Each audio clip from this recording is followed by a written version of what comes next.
Welcome back, everybody. This is Lostboys Cypher Circle. If you didn't know, now you do. This is home of all things artistic, all things spiritual, and everybody who feels lost in the world. And one day I will point to the right side. I promise. The first time. This is a home of all things artistic. So if you have a song, a poem, a rap, a story, some artwork, or just a conversation you want to have, this is the place to come get your thoughts and your feelings heard, free of any judgment, and just have a really cool, chill place to hang out and hang out with like-minded people and share your art and your theories and philosophies on things. It's a lot of fun. If you want to come on the show, message me on Facebook at Dylan Lawler, or you can email me at lostboy420x@gmail.com. That's Dylan Lawler on Facebook, or lostboy420x@gmail.com. You can also follow us on Facebook, YouTube, Spotify, Apple, iTunes, Amazon, iHeart, Pandora, all those places. You know what I'm saying? Everywhere you find your podcasts. And make sure y'all keep an eye out for our Deep Cuts episodes. They're super fun. It's where we sit down and we get to go deeper into the hearts and the minds of our artists, because we get to sit down and have a one-on-one conversation, just me and them, for like an hour or two. I've put out like 5. They've been amazing conversations with 5 amazing people, and I got more for you, and I can't wait to show them to you. So keep a lookout for that. Also, we got a lot more content coming, and I'll just say that I gave you guys a little sneak peek this past week. I think it was like 4 or 5 days ago. I put out a little sneak peek of something that I'll be doing in the future. I've mentioned, now that it's springtime, it is time to announce. Brandon, do you want to be on screen for this one? All right. Let me get you up here. Hang on. Hold on. Turn your camera on. That's what's wrong. There you go. All right. This summer and spring, and all the warm months that we can possibly fit in, we are doing a outdoors adventure show called Lost Boys Presents Lost in the Woods. And it's going to be me and Brandon hiking and fishing and just basically an outdoor adventure blog. And it's going to be a lot of fun. We got a lot of different things planned, games, and possibly drone shots or something like that. We've got a lot of different things planned, so keep a lookout for that. And also piggybacking off of that, thank you, Brandon, and we can't wait to see you on these vlogs. Piggybacking off of that, next week will be the first week that we do not have a Lost Boys show on Saturday night at 9. But never fear, I am here to save the day. There will be content next week, and it's gonna, if you watched or listened to rather, what I put out a few weeks ago, it is a podcast that I started with my brother 2 years ago. It never really got off the ground, but now that I have a platform to put it on and people are gonna watch it, I'm putting it back out there, and we're gonna start it up again. It's called Whole Lotta Lala, hosted by Brendan and Dylan Lawler. And it's nothing like this show, guys. It's not, it's not poetry, it's not philosophy, it's not therapy, it is therapy for us. It is therapy for us. But mostly it's just a laugh for you guys. And it's just us sitting there talking and fucking around and shit chatting, as we call it. So I hope you guys enjoy that. The first new episode, I should say, because the one I put out a few days ago was an episode that had been recorded 2 years ago. The return of Whole Lotta Lala will be 9 p.m. next week on Saturday, same time as this show, will be the return of Whole Lotta Lala. So keep a lookout for that. It's going to be a lot of fun. I'm super excited about it. Like, I can't stop smiling. I'm so excited about it. It's going to be fucking so fun. So I hope you guys enjoy it as much as I do. From the views on the last the one that I put out, you guys seem to enjoy it. So, or at least some of you did. So I hope that y'all enjoy it. And yeah, keep a lookout for that. Now, before we get into this show, I need to take a drink of water. That was a lot of infomercialing. This show is very connected to mental health. It's very, it can get very dark sometimes. It can get very sensitive sometimes. We talk about a lot of deep topics. Like I said, this is a show about therapy and philosophy and poetry and art. So it can get very sensitive because art is about all of those things. So I do like to try to give a trigger warning for people in case um, they are triggered by something. Feel free to click out of this at any point, whether you're an artist performing or somebody watching, and nobody will fault you in the slightest. We understand that there's no telling what could trigger you from day to day. You know, you could see a freaking gumdrop on the ground and it could remind you of bedtime stories, that movie Bedtime Stories, and it could remind you of a time in your childhood, and then you start crying, and it just, we get it. Like, anything, the smallest little fucking shit can set you off. It happens to me all the time, and no one faults you for it. So I hope that nothing does trigger you too much, but you know, that is the nature of the show.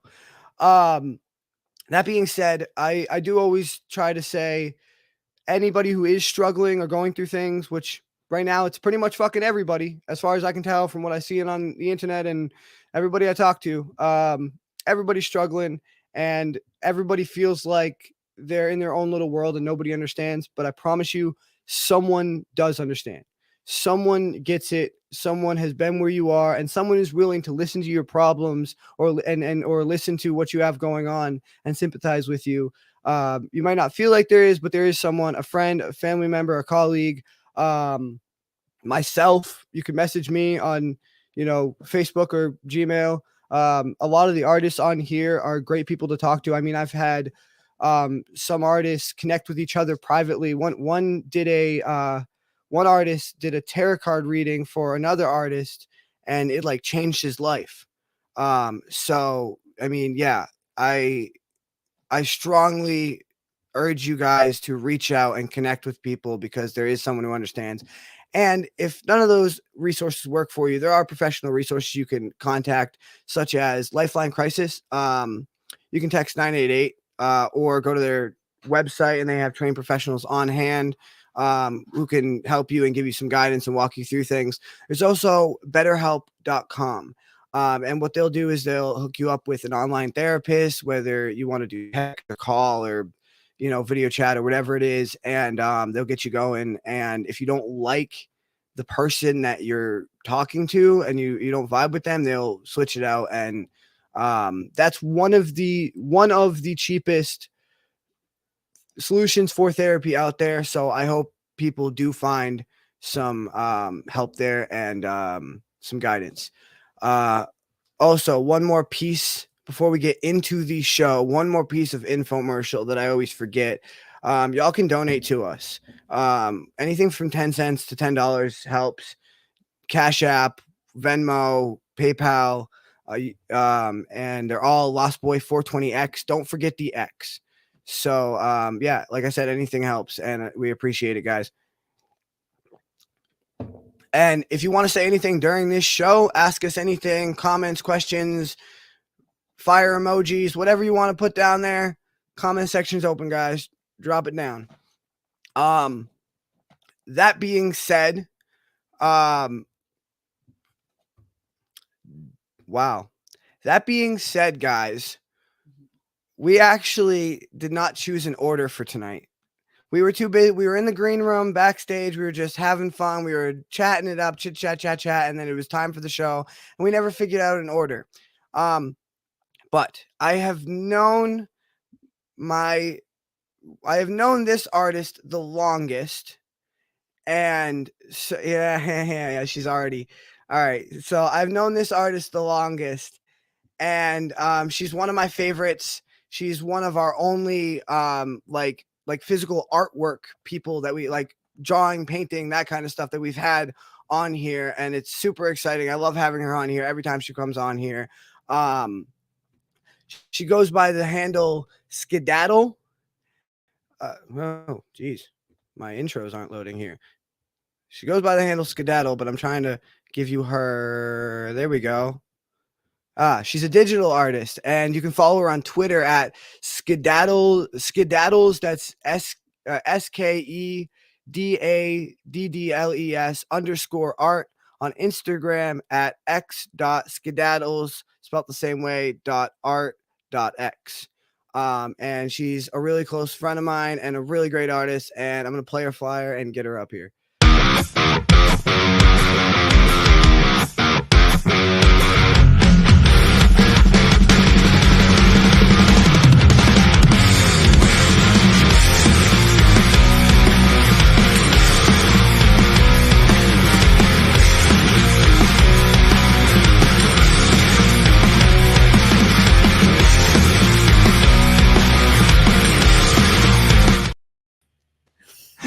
I love that music. And that fits you so well. It does. It doesn't look like it does until you get to know me, and it does. No, right? Yeah, but it does. It does. Now, how you doing? I'm doing pretty good recently. I'm getting my health in order and stuff. Got my tooth fixed finally, so that's cool.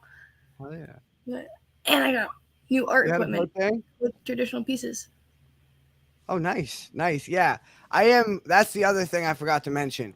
You're bringing. Okay, so usually she brings digital artwork, and tonight you're bringing like the physical drawing because Traditional. you got your art supplies back, and I am super excited for this because like when I first met you and like I originally saw your art, like it was seeing like the drawings you were doing, and I think at one point, I think I gave for like a Christmas at one point over the years. I think I gave you like some pencils or some kind of drawing something. Yes, you did. You gave me one of those art kits. The Yeah, with the moldable erasers. Yeah. And I was like, I was just mentally and like physically invested in your talent. Like it was just, it amazed me. And it's, yeah, so I'm super excited for people to see like what I first saw, you know what I mean? Where but it started.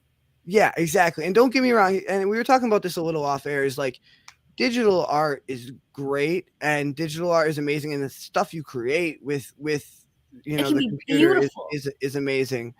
But there's something about the pen or the hand on the paper and some like just like it takes finesse and it takes, you know, just there's no undo button. There's you no you fuck up. Right. Yeah. I mean, yeah, obviously there's erasers, but it's like it's like with line art and coloring and stuff like that. Oh yeah. Oh, definitely. Yeah. You fuck up. One yeah. I just scared my cat. Yeah, no, I think that it's so much more of a like intricate talent, and there's so much more to it. And here's I'm honestly okay. This is my opinion. I'm speaking out of my ass if I say for a fact because I don't honestly know shit.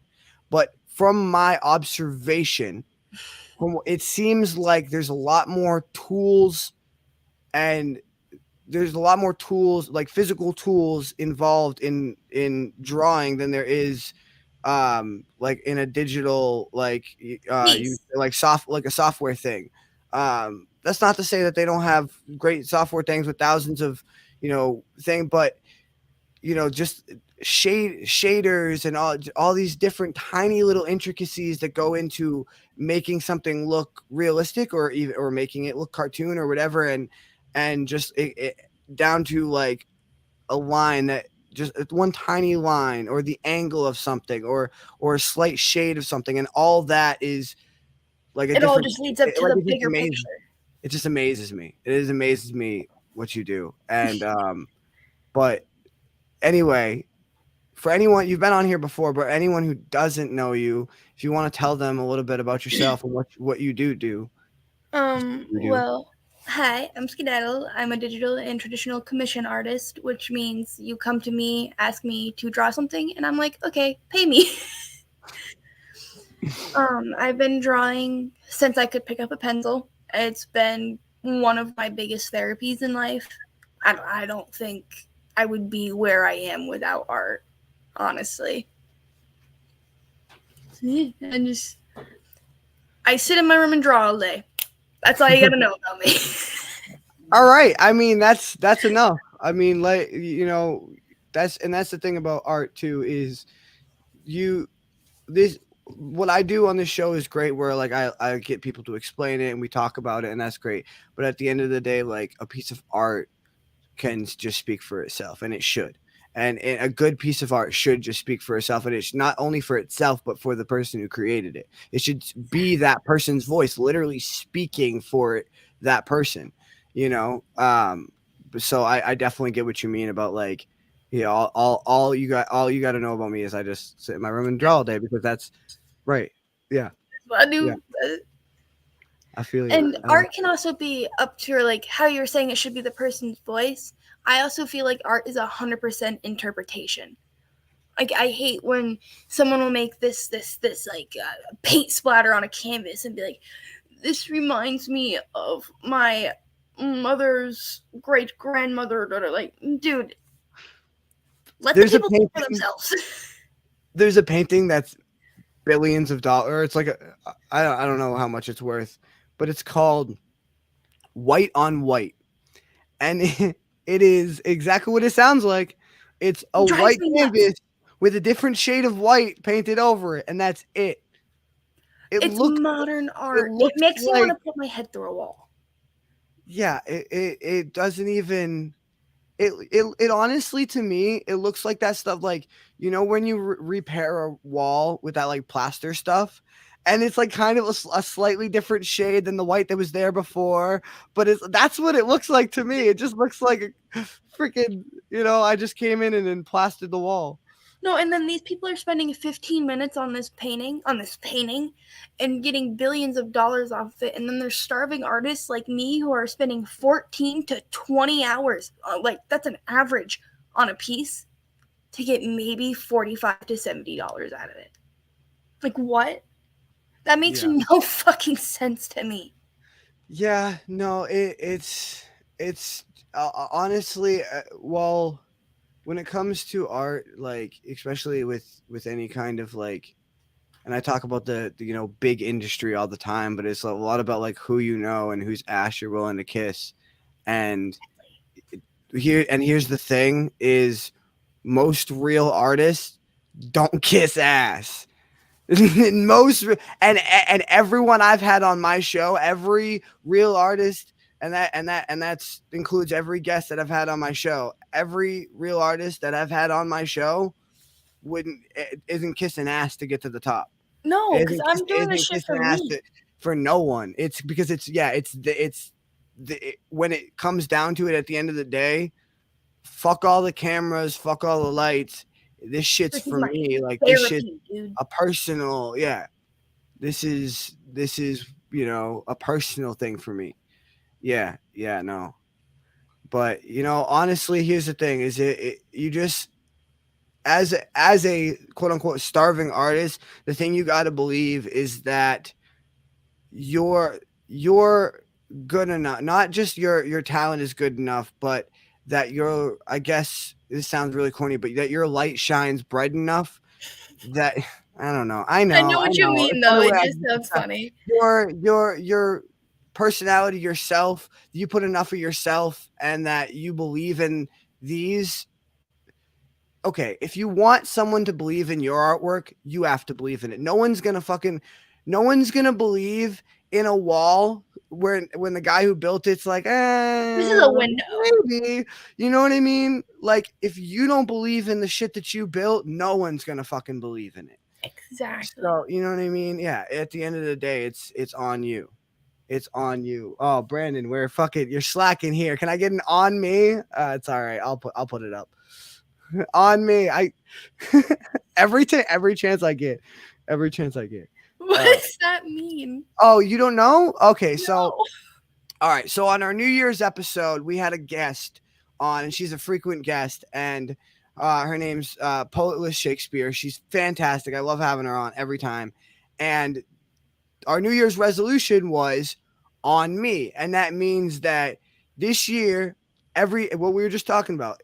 At the end of the day, it's on me, and I'm gonna put it all on me, and I'm gonna fucking manifest my destiny, and like what it's going to be my, you know what I mean, the way I want to achieve it, and if I succeed or fail, it's going to all be on me. You know what I mean? It's it's Hashtag on me, Reaper. hey, that's my brother. That's Brendan Lala, co-host of Whole Lotta Lala podcast, coming to you next Saturday night. Sorry about the plug.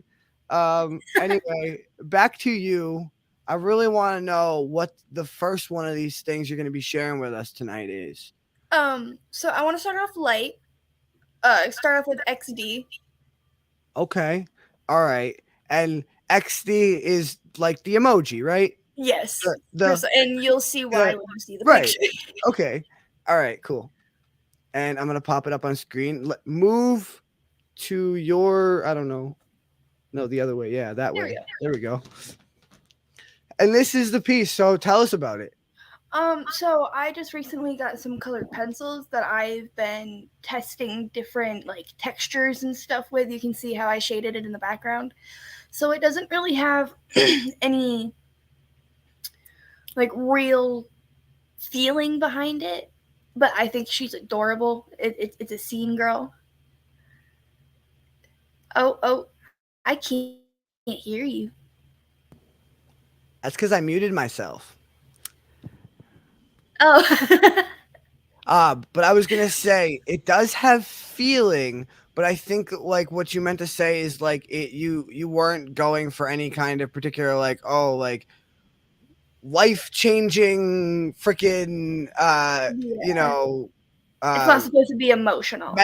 It's not a metaphor. It's not like a big metaphor or some kind of like what is the word that I'm fucking looking for here? Epiphany. Epiphany. That's a great word, but not the one I was looking for. This Oh yeah, always no, happens. that wouldn't make sense. This always happens to me when I'm on camera. These words, but you're not supposed to. It's not supposed to be like some kind of like proverb, and you get some message from it or whatever. It's not. Yeah. But it's fun. Like again, art can just like I hate that like. See, here's the difference is like the way I think about it. I kind of go like in a loop de loop, so bear with me. But there's a difference between lazy art and fun art. There's rap songs nowadays that are just and that's just bitches, lazy. guns, money, drugs, bitches, Right, but there are also songs that sound just like that are by very talented artists that just decided to make a fun song. You know what I mean? Yep. Eminem's the perfect example, I guess, of a lot of that. Or like I would say like he is, he started off his career, it was all just deep shit. He had deep dark shit, and then he was just like spewing fucking like whatever the fuck came out of his mouth because he didn't give a fuck. Like, you know what I mean? And it was a good mixture between like you had Stan, and then like the very next song or the song before it is The Real Slim Shady, and it's completely different. It's like there, you know what I mean? There's like there's The Way I Am, and then there's Hi, my name is what, and it's just fun. Like, I like artists that get that it's okay to make both kinds of art. And you need to, if you're okay as an artist, to draw just sad shit all the time is going to make you more depressed than if you were using it as therapy. You need to mix it up a little bit so you're not just fucking staring at depression all day. Absolutely. So since this is a physical piece, I want to hear like, I mean, I know that, and as an artist, I know this, just asking an artist about their process is taboo. but as much as you can from like from pencil to paper or however you started this, because I want to know, did you start with a pencil outline? Did you That's the kind of stuff I want to know. Did you start with a pencil outline? How did you go about creating this? So I start with like a pencil sketch, and then have you ever seen the like bases on DeviantArt or something where they don't have any faces or like clothes or anything, and they're just like a bare doll that you can draw on top of? Mm-hmm. So I make the sketch, trace around it, and kind of make one of those bases, and then lightly erase it so that the base is still there and the light pencil work is gone. And then I draw on top of that line work, coloring, so on and so forth. That's And actually Go ahead. Sorry. my like technique is very chaotic. Because of my ADHD, I forget to like. You can see here, I actually forgot to color in the buckle, and on the last piece I'm gonna show, I forgot to color in the hoodie. Shit, I didn't even notice that. Because I'm bouncing from the hair to the pants to the eyes to the lips. So very chaotic. To be honest, white looks enough like Silver. silver with light reflecting off of it that it works.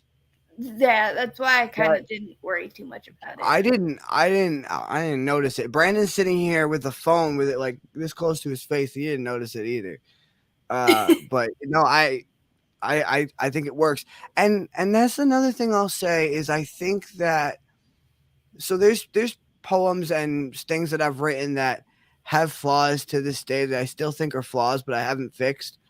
And no one And else I notices them. and and no one else notices them except me, but it's part of what makes that piece like it just it becomes part of the piece.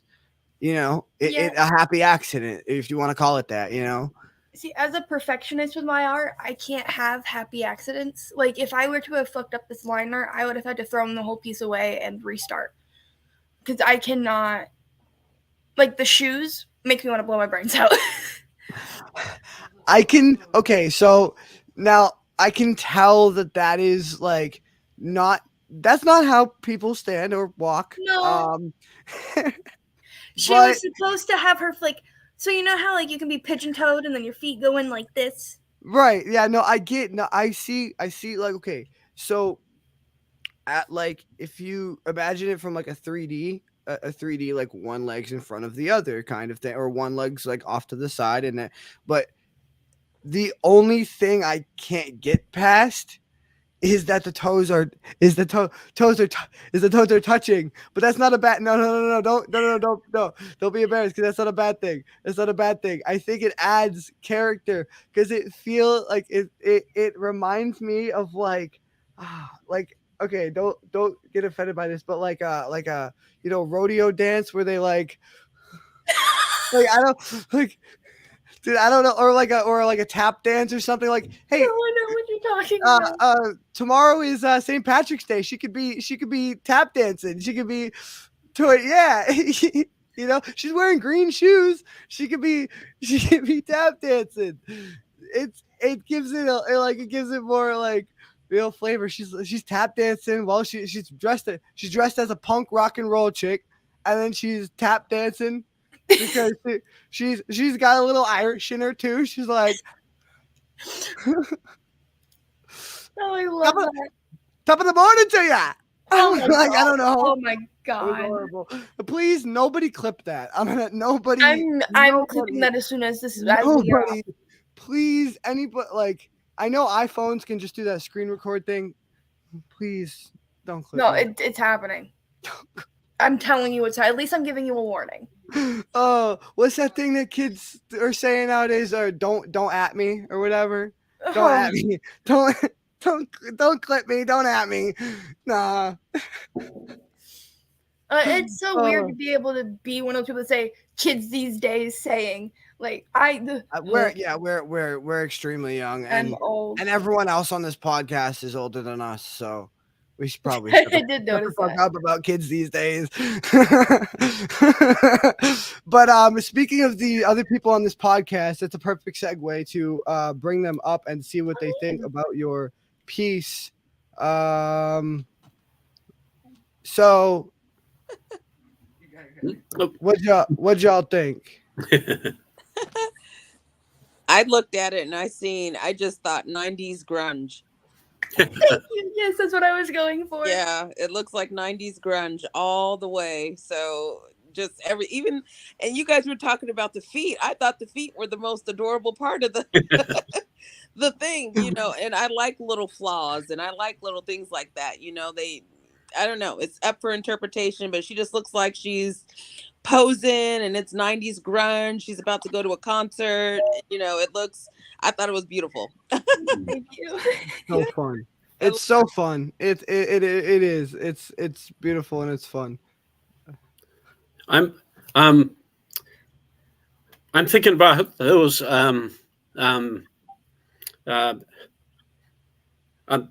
angles, like the one arm down, one up, feet turned in. Her pants have straight lines, but in the background you have angled lines. So I can't stop just looking around at all those angles. It's like there's a motion somehow, and I like that. And I want to know why she's doing that. Why is she doing the eye blink? Why are her feet that way? I think there's a story there somewhere. Yeah. Well, she's going like this because she's a punk rocker chick. Okay. She's pigeon-toed because I was actually diagnosed with cerebral palsy as a kid. Okay. So, as someone who is technically disabled, I like to show representation in my art. So she's pigeon-toed, and I like that. That's a cool angle for that too. Like I didn't even consider that. You'll notice a lot of my pieces will have some form of disability, or because it feels closer to me than if it was just some basic drawing. Yeah, that's your signature. Yeah. Yeah. Yeah. And she's blinking because I'm bad at drawing two eyes. I'll be honest. Me too. Okay. I would have something to say, except I came in late and my kids are having a hard time laying down. I seen it, but I wasn't really able to look at it to be able to. No worries. I mean, I can pop it back up, but I can also send it to you too. Dude, I was going to say, no, go ahead. Yeah. Well, you know what? In D&D, Dungeons and Dragons, you'd be a chaotic neutral, wouldn't you? Hey, that's pretty sick. Hey, that's pretty sick. We got I want to play D&D so bad. Do you know how to play? It's so fun. It's so fun. I've been trying to find out someone to teach me. I do. Oh, we'll have to nerd out about this offline. Yeah. But I know someone who might be in the comments right now who might be interested in playing too. And I also know someone else who has a platform that allows him to bring multiple guests on and do things like that. So, well, we'll have to talk about that in the future. Look, I already got a necromage set up. I'm ready for it. Let's go. Let's do it. We'll bring your necromages onto the Lost Boy podcast. You're gonna have to teach me from step one, but we'll figure it out. Roll the dice. Oh, that's gotta be the next segment. Yes. Oh my god, dude. Hey, man, that's a lot. That's people would watch that. I think. I swear to God, it would bring a whole new fan base. Yeah. Yeah, I got a friend who would love to do Dungeons and Dragons. She just posted hers online. Well, who's game? So yeah, that'd be perfect. She already got her character set up. Let's go. Hey, hell yeah, dude. Yo, all right. So definitely I'm gonna set up a group chat when we're done. and we'll talk about some D&D stuff, and that, and y'all are definitely right. That's some good content. Like, That's yeah, yeah. I'd watch that. There's actually this show called like where people play. I think there's another show where people play D&D, and they have someone draw and animate it or whatever, which would be, yo, That would be pretty cool. if homegirl over here, if homegirl, we're just sitting. This has just become a workshop. Sorry, yeah, but if homegirl over here, that could be a whole thing. That could be a whole thing. That you know, but I can see it. yeah, that I can see it. I can see it. So anyway, keep a lookout I'm for gonna get that, someone guys. else their spotlight. Well, you're the artist on right now, so technically you're spotlight. So I guess whatever. But yeah, I mean, yeah, then we'll definitely get that rolling. Nerd out. Your hair Oh, looks fine. dude, it's pissing me off, dude. Look at that. Look, you telling me that's fine? You telling me that's fine? It looks fine. All right, guys. Fuck it. So since we didn't figure out an order, who wants to go next? I would like to. I don't want to cut in because I just came in late, but I only have one piece that I'm able to do, and I can't stay god awfully long. All right, y'all cool with that? Fine. Of course. All right.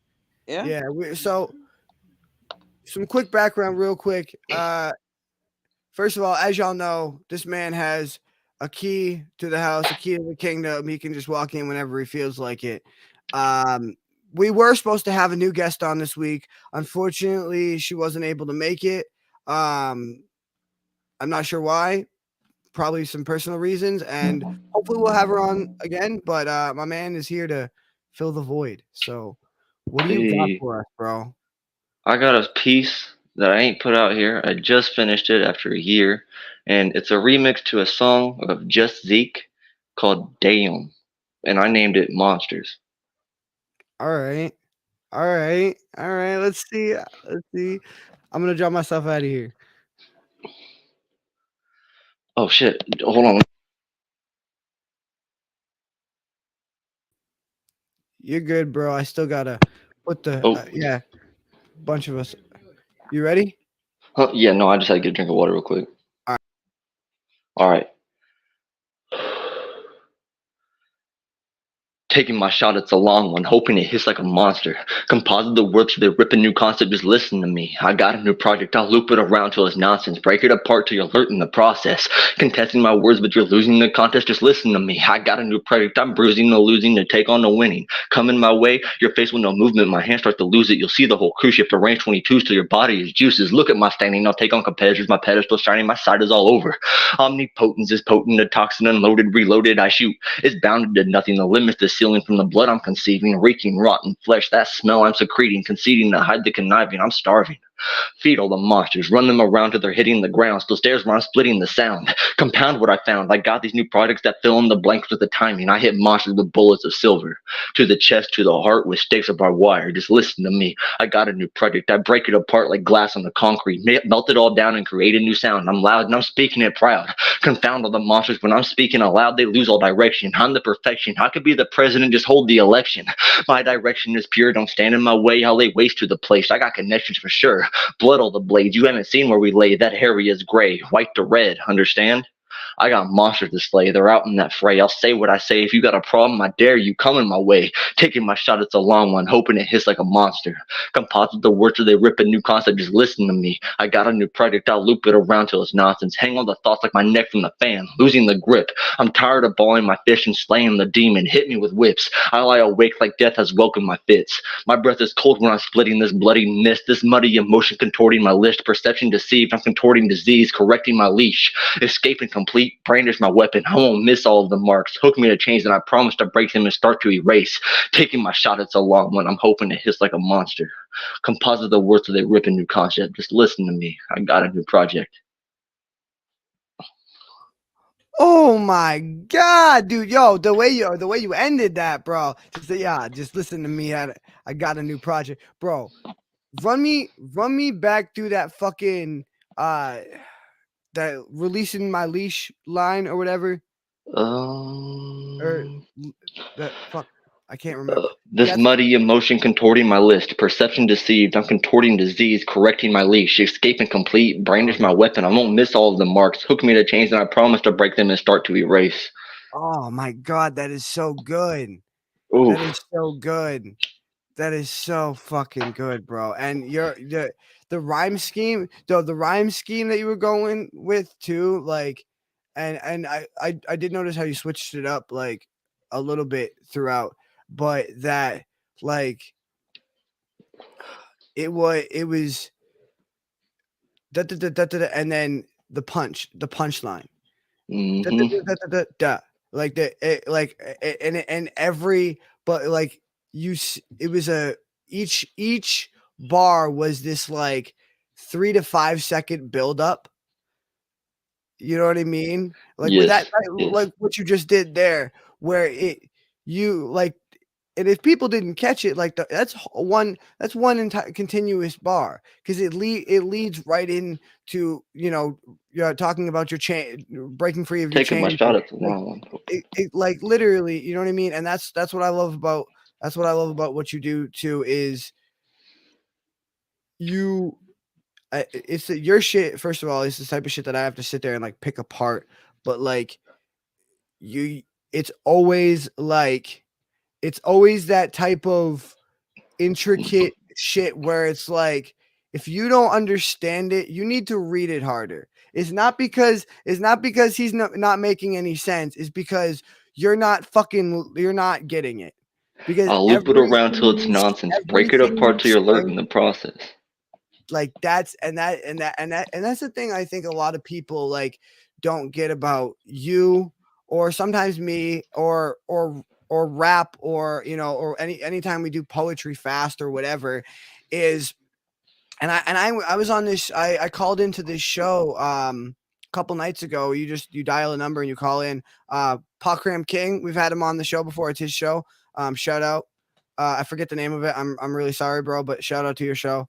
Um and I called in and I did a piece, and they loved it, but they're like, man, I'm gonna need you to slow it down because I can't pick that apart. And I think that's something people don't like get, is that like um we first of all, I mean, our minds run at such a fast pace, but it's not sometimes when people hear rap, they don't process it all and they think that we're writing a lot of filler. And don't get me wrong, some rappers write filler, a lot of rappers write filler, but Mac Lethal. I like to pride myself on the fact that I don't write any filler. Every single one of my fucking lines has to have impact. It has to have meaning. Like it has to connect to something. It has to be, you know what I mean? Everything, it And I has pride to. myself. I pride myself on that. And you and I am proud of you for that too. Is you're one of those people that every bar has meaning. Everything connects. Like, if you don't understand it, you're not fucking listening hard enough, or you know what I mean. And the speed thing, I get. It is like, yeah, you do need to be able to process one thing before you move on to the next thing, and that's why I'll just read it, and that's why it's good to have like a, even if you just put out an album, put all your lyrics in a book. That's what hip hop artists and rock artists used to do. They don't do it anymore. I don't know why, but they put their lyrics in a book because it's good Because to be able to sit nobody there and pick it fucking people apart. ain't like us. They don't read lyrics anymore. Yeah, that's true. Like, nobody even reads anything anymore, but anything but memes and captions, anything longer than a fucking paragraph, you're not fucking interested in. Like, if you scrolling through Facebook and you see more, how many people actually click the see more button? I do. I'd actually, bro, because like, Right. I even fall for them fake ones that says Seymour, right? And you touch that shit and it ain't even nothing there. Yeah, and those are designed for people like us. Those are, Swear to God. unfortunately, those tricks and traps are designed for people like us. But It's just fucking. It's part of having ADHD. My brother commented a minute ago. Hashtag ADHD. It's part of having ADHD, and it's honestly, even if you don't, it's just part of the human experience. It's just part of being human. You know, Swear it's to just God. it is what it is. But yo, man, I'm bring our other artists up here to see what they thought about that dope shit. It's always done well. Every time I hear it's really great. I think I talked Hey. about Dylan about like music or something like that. We talked about that during our chat together. But you always do a phenomenal job. I always love your metaphors. I always love the twists, the turns, and then I always love the title. The title alone just it just sets the bar. So of what I'm about Hell to do. yeah. So Hell yeah. yeah. I'm all about the title too. Like I think hard on titles. Yeah. Yeah, for me, titles are a big thing for me. It has to Skedaddle. set the tone, the mood, the atmosphere. The passion in your voice when you rap is phenomenal. You can tell you mean this from the bottom of your heart when you are speaking. I swear to God, bro. There's always one person that say that whenever I fucking. No, because it's just, you can't not bring it up. It's so powerful. Thank you. Thank you. Preach. I like the title too, and you'll probably find out why soon. But I'm over. Want to like hear a drum beat in the the background If with that. if you're sorry, my bad. Oh, like my memory is not good enough to like remember all of those words, but I remember thinking this man chose every word carefully. Everything means something. It's like a pool of words. I want to dive in and find out what does he mean. I am. A lot of my music comes from a very schizophrenic background. Yep.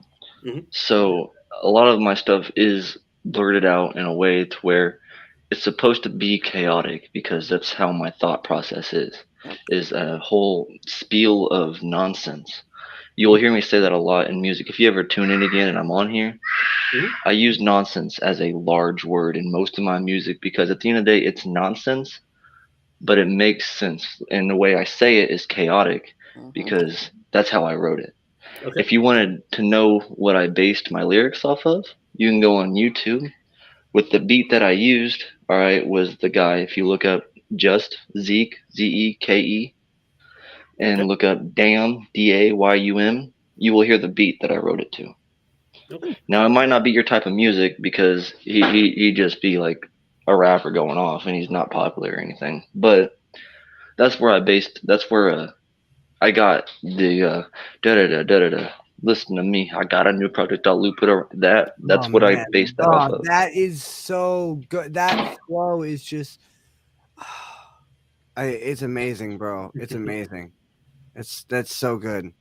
It's like for a starving artist, that's like fucking steak. That's like filet mignon. That's fucking, you know what I mean? Yeah, it's good. I appreciate y'all. The reason I have to go so soon, and I'm leaving right after this, but I'm still gonna tune into the show. I'll be watching still, is because my kids are having a hard time laying down. But I needed this moment for myself to get kind of some emotion out, which is why. Yeah, so that's why I came and I'm only able to do the one. Yeah. Yeah, I love coming on here. It's such a good platform. Yeah. Good, man. Take that time. Take that time. You know, it's you like especially with kids. You need that. Yeah. Come here. Yeah. You wanna say hi? You wanna say hi? Hi. Hi. You gotta go to bed. Oh. that? What's that? These are a bunch of people I'm on a show with. All right. Thank you guys so much. Thank I'll still you. be in the show. I'm going to be watching, but I got to go. It was nice seeing y'all. Thank you all for the feedback. Yeah, no problem. That was man. Have a great. good one, man. It's awesome having you here. Yeah, definitely. Oh, Wow. that was awesome. That's so cool. Yeah, that was great. Wow. Yeah, she's cute. I think he has either 2 or 3 kids. I'm not sure, but yeah, it he's such a good dad. He really is. And but he also he's such a good like uh artist dad in the sense that like he knows that both are important. And he also knows that like you can't do one without the other because you got to keep yourself mentally healthy in order to take care of anyone else. So both are equally important, and he finds the time for both. To do it. And I admire that. I admire that because, like obviously at the end of the day, I would personally say, kids always come first. Family always comes first. But how can you do that if you're not mentally, sound enough to, To put them help first. or protect them or do anything for them. So the fact that he finds time for both is amazing and admirable. And it's great. But yeah, thank you for sharing that piece. Who would like to who's our runner up to that? Who would like to follow that? I can. All right, guys. I'm gonna introduce you real quick. We got Neela Mix. Let me try to talk here for a second. All right. Neela McSwain. She's a poet. She's a wonderful, amazing person. She's great to have a conversation with. I've had a Deep Cuts episode with her. Y'all should go check it out. I think it was Deep Cuts episode number 3 or 2 or one of those. 3. Yeah, 3. And it was a fantastic conversation. And I love having her on every time she's on. And if you guys want to follow her, you can follow her on TikTok at Poetry Rose 42. On Instagram at Poetry Rose 1, or on Facebook at Neela McSwain. And this is Neela McSwain. Welcome back. Nice to see you. Yeah, nice to see you too. I think I can't remember which one it's been at least like 6 or 7 weeks. Yeah. It's been a while since you were on, but I'm excited to have you back. Yeah, after the deep cuts, it's just like I've been tuning in, working, work and all that stuff. So, but yeah, I've definitely been tuning in. You've been posting though. I see you are the most frequent. Like I think if they made like make like a top fan badge, but if they made like a most frequent like poster or whatever badge or something on Facebook, you are the most frequent poster in the Lostboys group. Above myself, above anyone else, you post all the time. Oh, well, Yeah, and I love it. Every time it's like, all right, guys, here's this one. This one's called, and then you just get right into it. And you just got that little title above you, and it's just, yeah, I love it. I love it. Thank you for participating. Yeah, I try to at least do 3 poems a day. So, and try to consistently post at least 3 times, at least 3 times a week. Just in case I can't. But yeah, I definitely try to do 3 poems a day. Well, that's a hell of a lot more than I achieve. Although I did write one today, and I wrote it in about 20 minutes, and I think you're really, really gonna love it. Well, would you like to tell the people a little bit about yourself? And I think once you tell them a little bit about yourself later, they'll understand why you'll love the piece so much. Okay. But yeah, tell us what you do and what you're all about.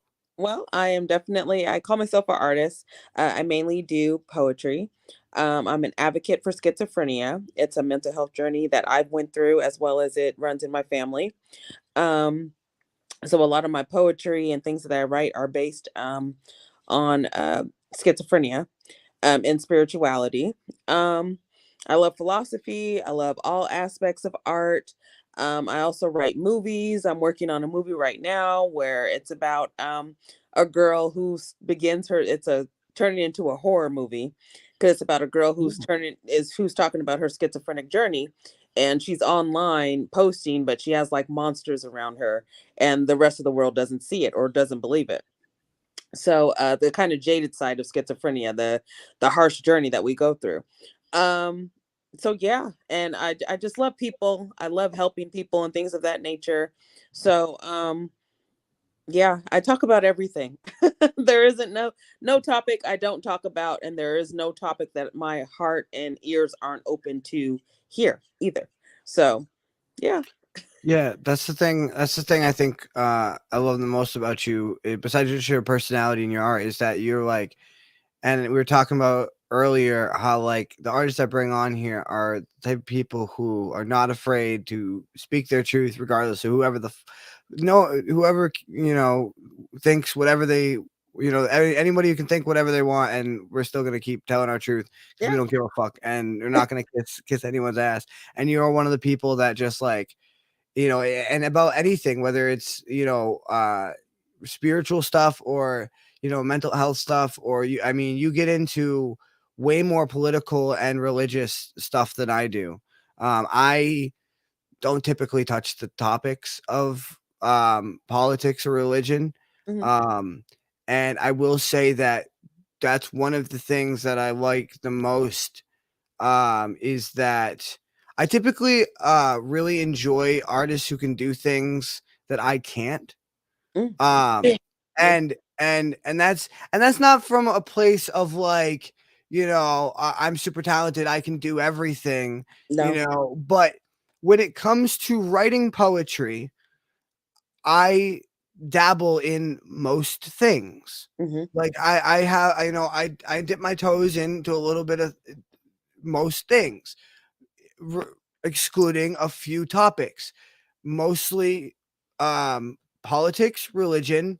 I don't write erotic poetry, and most of the time I don't write love poetry. Hmm. But so when people do those topics, or I mean, there's a lot of rhyme schemes that Caleb plays with that I won't even fucking touch, but Yeah. we won't go into that. But yeah, no, I just love seeing an artist do something that it's like seeing someone do a backflip. It's Yeah. like I can't do. I wouldn't even try. I Yeah. wouldn't even try to do that. But you You like know. it. But It that inspired being you. Yeah. that being said, I'm gonna dip my toes a little bit into religion and uh politics tonight for like 30 seconds. I'm gonna literally just dip my toes and get back out. Okay. But anyway, on with you. What are you gonna give us tonight? Well, I remember on that last episode that I was on, we were talking about the villains of Marvel and things of that nature. So my aesthetic is always, like you said, a little spiritual. And so this is my favorite character, the Joker. So it's called the Joker's Scars. I saw the title. I was already when you sent the title, I was like, yes, Yeah. because you said on that show, you're like, oh, I'm gonna go write a piece about that now, because we literally had this conversation about like the Joker's always talking about, want to know how I got these scars, but we never actually find out the real story of how he got these scars. Yeah, I mean, I'm super excited for this. Anyone who knows me knows I'm a huge I mean, we were just geeking out about Dungeons and Dragons, but I'm a huge Marvel and DC and anything comic. There's Dark Horse, there's a bunch of other comics, but I'm super big comic fan, and Joker's one of like my favorite, because my favorite comic characters are ones that have psychological depth. Right. Yeah, I have a lot of psychological depth to them, Yeah. and yeah, I'm just super excited for this piece. So I'm gonna drop myself out of here and let you get to it. Okay. This poem is called Joker's Scars. Want to know where I got these scars? I jumped headfirst in a pool meant to change the world, yet the general changed his direction.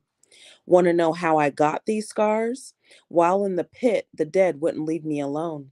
In all ways, they tormented me, day and night. I learned how to shine, even while they bloodied me. Want to know the knife that gave me these scars? They were from my heart. It bled when he left me there. He stabbed me with others while they laughed, 'cause I believed in an essence that I couldn't shake even when abandoned. Want to know how I healed them? I began to laugh. I chanted, was this him or was this me? Was this him or was this me? He didn't know I leaped before he even talked me into it. It was always my hand that willed his plan. Yet he didn't understand, 'cause he never seen the scars, even though they bled in front of him. He seen what he wanted, so that's what I gave him. So you want to know how I got these scars? I let people tell me their dreams and watch as their aspirations come true. Yet where I'm in it is what I wait for. Do I get abandoned in this pit? Once their goals hit, I wait till the next comes. Mean is the normal, nice is the surprise. Then I can unleash my Joker smile. So, hey, how do you want to scar me? That poem is called Joker's Scars.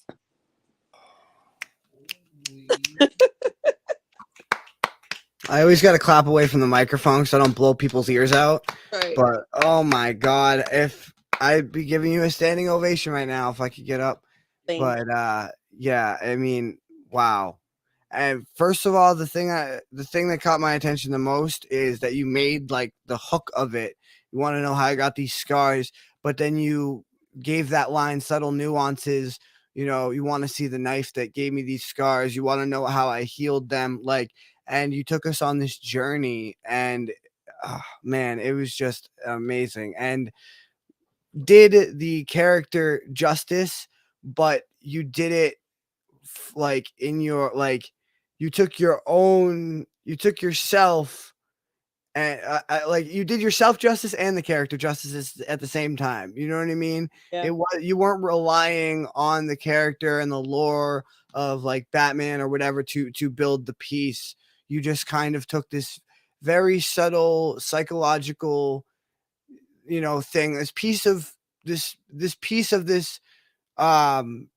story that we've never really heard, and you just like gave your own kind of view into it, and I love it. And so what tell us a little bit about that piece and like Well, how you came up, or obviously the Joker side of the concept, but I know how you came up with the Joker concept, but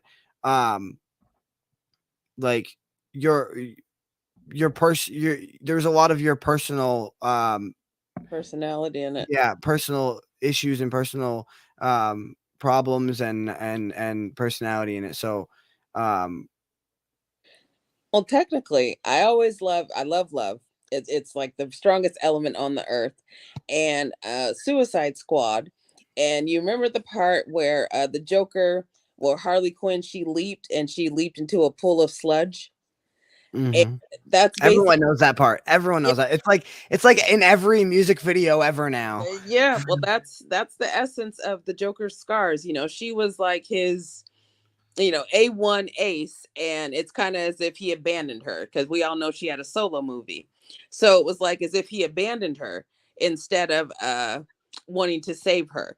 So that's where it's coming from. Like, but really, she's like, well, I leaped on purpose to see how he was going to react, you know, versus like kind of reversing it on him, like, oh, you're the general, or is it me? Was it you or is it me? You know, were you really willing the hand, or did I will the hand? Which one did it? So, you know, it was trying to give Harley Quinn the power, put it that way. Yeah. And I love that. I mean, there's some parts of that movie that kind of suck, but not Suicide Squad. It's up and down, but Yeah. Birds of Prey is one of my favorite DC movies. And it's like I get that they're trying to make a lot of very politically correct movies. Like the Barbie was the Barbie movie was fantastic, by the way. I just watched it. I loved it. I thought it was hilarious. and I thought it was a great woman's power movement. But Mhm. I thought it was a little. I thought that Birds of Prey and Wonder Woman do it much better than Barbie. And I Yeah. think Barbie just it throws it in your face a little too hard and is very aggressive with it, whereas Wonder Woman and Birds of Prey do it very elegantly, and it feels real. It Yeah, they feels don't abandon love. and I It's get not Barbie's an a toy, abandonment but of love, which is great. That's what I like about it. There's no abandonment of love. It's still, I was in a relationship, I need to heal from it. And Wonder Woman, especially, I absolutely love that one. Mhm. You know, where she's like, she became enclosed because of this. She met one love of her life and she couldn't find it again. You know, and so it's a different spin on, you know, this independent woman type thing. Like, I don't need a man. It's not that. It's like, I had a man and I loved him very much, you And know. one of your alter egos is you got Hathor and Harley Quinn, and so one of the things I've one of the I guess you could say plot lines or whatever of the DC universe I've always loved is the transformation from Harlan Quinzel to Harley Quinn and how the Joker broke her. Because Yeah. I mean, there's multiple different versions of the storyline. Some versions there's just, some say he lobotomized her or he tortured her, and then there's some versions of the story where it was literally just a Marilyn Manson kind of thing. Yeah. Literally just talk to her, just talk to her. And here's the thing. A, that I believe, especially working. She's a psych. So and anyone who doesn't know the story, she was a psychiatrist Yeah. in this insane asylum, Yeah. Arkham Asylum, Arkham Asylum. and she falls in love with the Joker while he's in prison there, Yeah. and I think it's because who the fuck else treats her like a human? Who Yeah. I think he was the first person that ever treated her like a human, and vice versa too. Because Mm. who treats the Joker like a human? Everybody looks at him like a monster. So I think on a certain level, they both felt like they were the first people who ever like saw them for them, just saw them as normal people, and people sometimes people tell me that scene where she like falls into the thing and then she goes crazy and she's like Harley Quinn from there on is kind of corny and blah blah blah. But No. and I'm like, have you ever heard of the Trojan War? That whole shit was all over a girl. That whole shit was all love. Have you seen what love can Yeah. do to Yeah. people? That's not fucking out of the ordinary. That is the most realistic thing Absolutely. in a you know what I mean? Like She met her counterpart. And I think people, you know, they lack, like, she was a psychiatrist. She was already a doctor. So her intellectual level was already there. So to me, it was like she found her counterpart. Like, wait a minute, I understand you. You know, this is the hidden me, and she became the real her in my eyes. Like, Harley Quinn was the real her, you know, right. and the you know, Superman in reverse. You know, if you think about it, she finally And became herself. that's the thing that I think if I could pick one single thing that I would say, like, this is the reason I love comics or whatever. Yeah. It is that the theory or concept of which one is the mask, Peter Parker or Spider-Man? Which one is the mask, Clark Kent or Superman? Batman, his whole universe is the best example of that kind of, especially with Batman is who he really is. And that unlocked when that part of him unlocked when his parents died, but that's who he was. Yeah. You know what I mean? And Bruce Wayne is the mask. Bruce Wayne's the mask that he puts on for everybody. Batman's who he actually is, and yeah, it's the same thing with Harley Quinn. Yeah, she Yeah. found her real self, and I like the empowerment in that. Hmm. And I mean, I don't know if it's my mom being crazy or the cartoons I watched, but I've always just had a thing for crazy chicks. Yeah. Like, there's something I just, if it if you're too just something just doesn't seem right with Yeah. me. Just doesn't sit right with me, Baby. you know. 80s baby. Our cartoons were DuckTales, She-Ra, He-Man, you know. So, you know, we had all the cool cartoons. If you were the X-Men, like, you know, so Oh my god, I've been watching the X-Men show because they're about to bring it back. It ended in 97 yeah. or 96 or whatever, and they're calling the new series X-Men 97. It's literally gonna pick up right where the old animated series left off, and I can't tell you how excited I am for Yeah. that. I But can't. yeah. No, anyway, thank you for sharing that. That was super awesome, and I feel like I've talked a lot, and I want to see what these other artists have to say about it.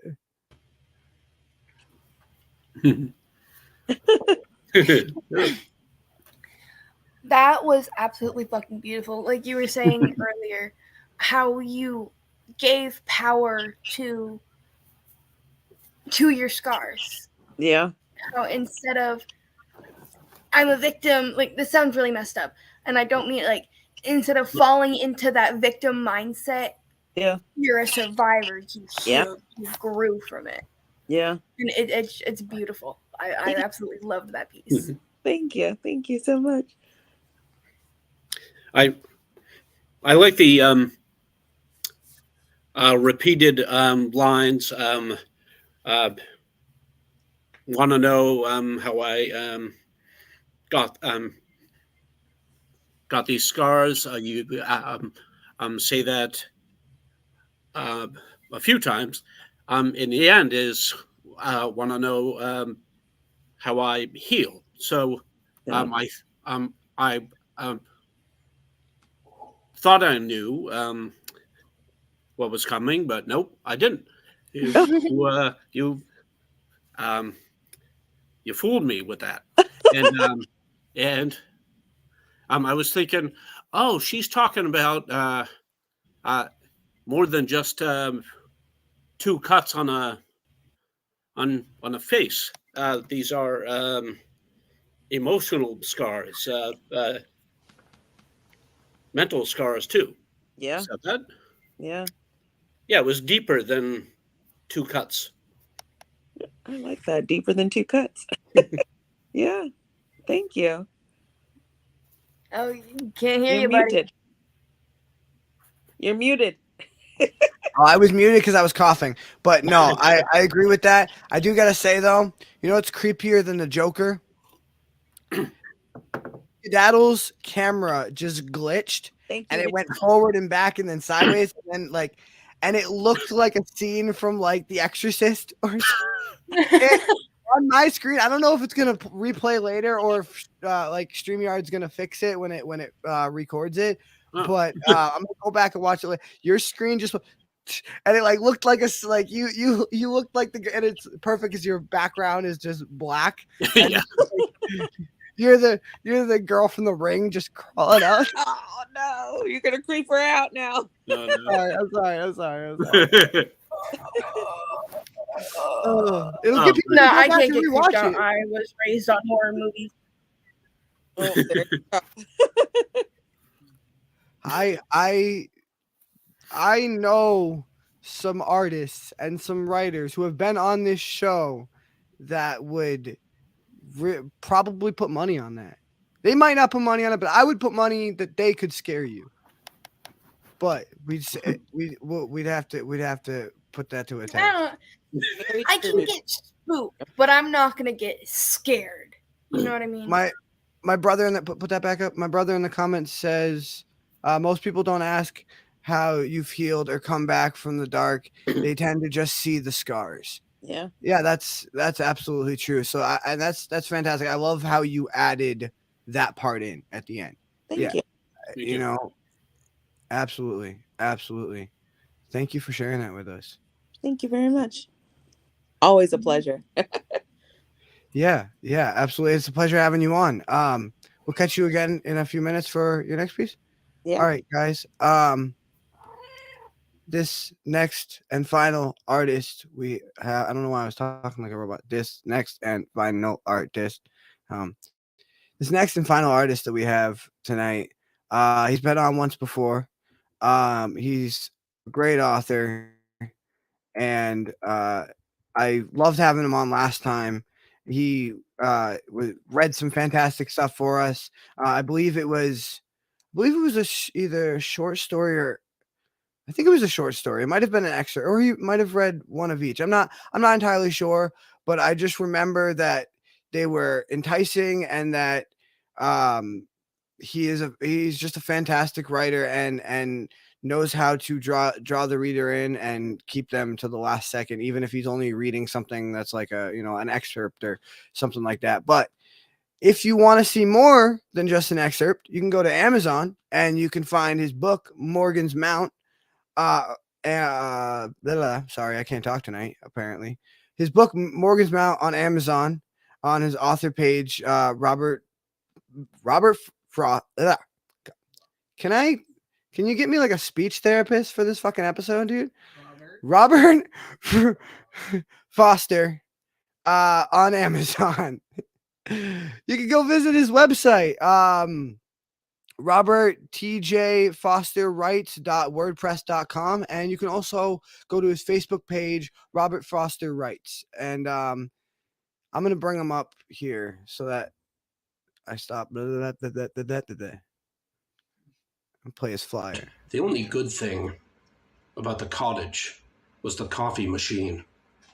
It was a compact, drafty place constructed of densely packed round stones that failed to hold in heat. He had drunk 3 cups of coffee by the time the door opened and Alan walked in, and he was still shivering. A rush of biting air wafted toward him and was not cut off until another form huddled in behind Alan. Hey. Sorry, I was grabbing something. That's all right. Dude, I'm so happy to have you back. I mean, It's good to be back. Yeah. So I was looking back at your episode earlier today, and here's the thing: is I went and looked at everybody I have on. I went back and looked at, and did I just lose my ability to fucking talk? I'm sorry. I go back and I watch everybody's episode, so it's hard to. No, man, no fault on you at all because I'm doing just as bad. And I'm the host. So I feel you, dude. I feel you. But no, I go back and watch everybody's episodes, and so I kind of try to get a feel for like what piece that I did and what pieces they did, and just reacquaint myself. And I remember I was sitting, so when I work, I don't really get like a break, but I have moments where I can run to the bathroom or I can go outside for maybe a minute, and then it gives me an opportunity to like put something on and then I just listen to the show or whatever. And I remember sitting there. I work at Dollar General. I'm a manager. And I remember cashing someone out, and as you were reading your piece, like I like froze in the middle of the transaction because I was just like so intent. Like your voice and just like, and I was just so drawn into the story, and then I looked up at the customer. I was like, "Oh, I'm sorry," but I was just like, It worked. yeah. So I mean, yeah, man, it's good. It's good to have you back. And from what you said in the green room beforehand, you got some like new stuff for us. Yeah. I have a novella that I plan to be the first in a series. It's kind of like a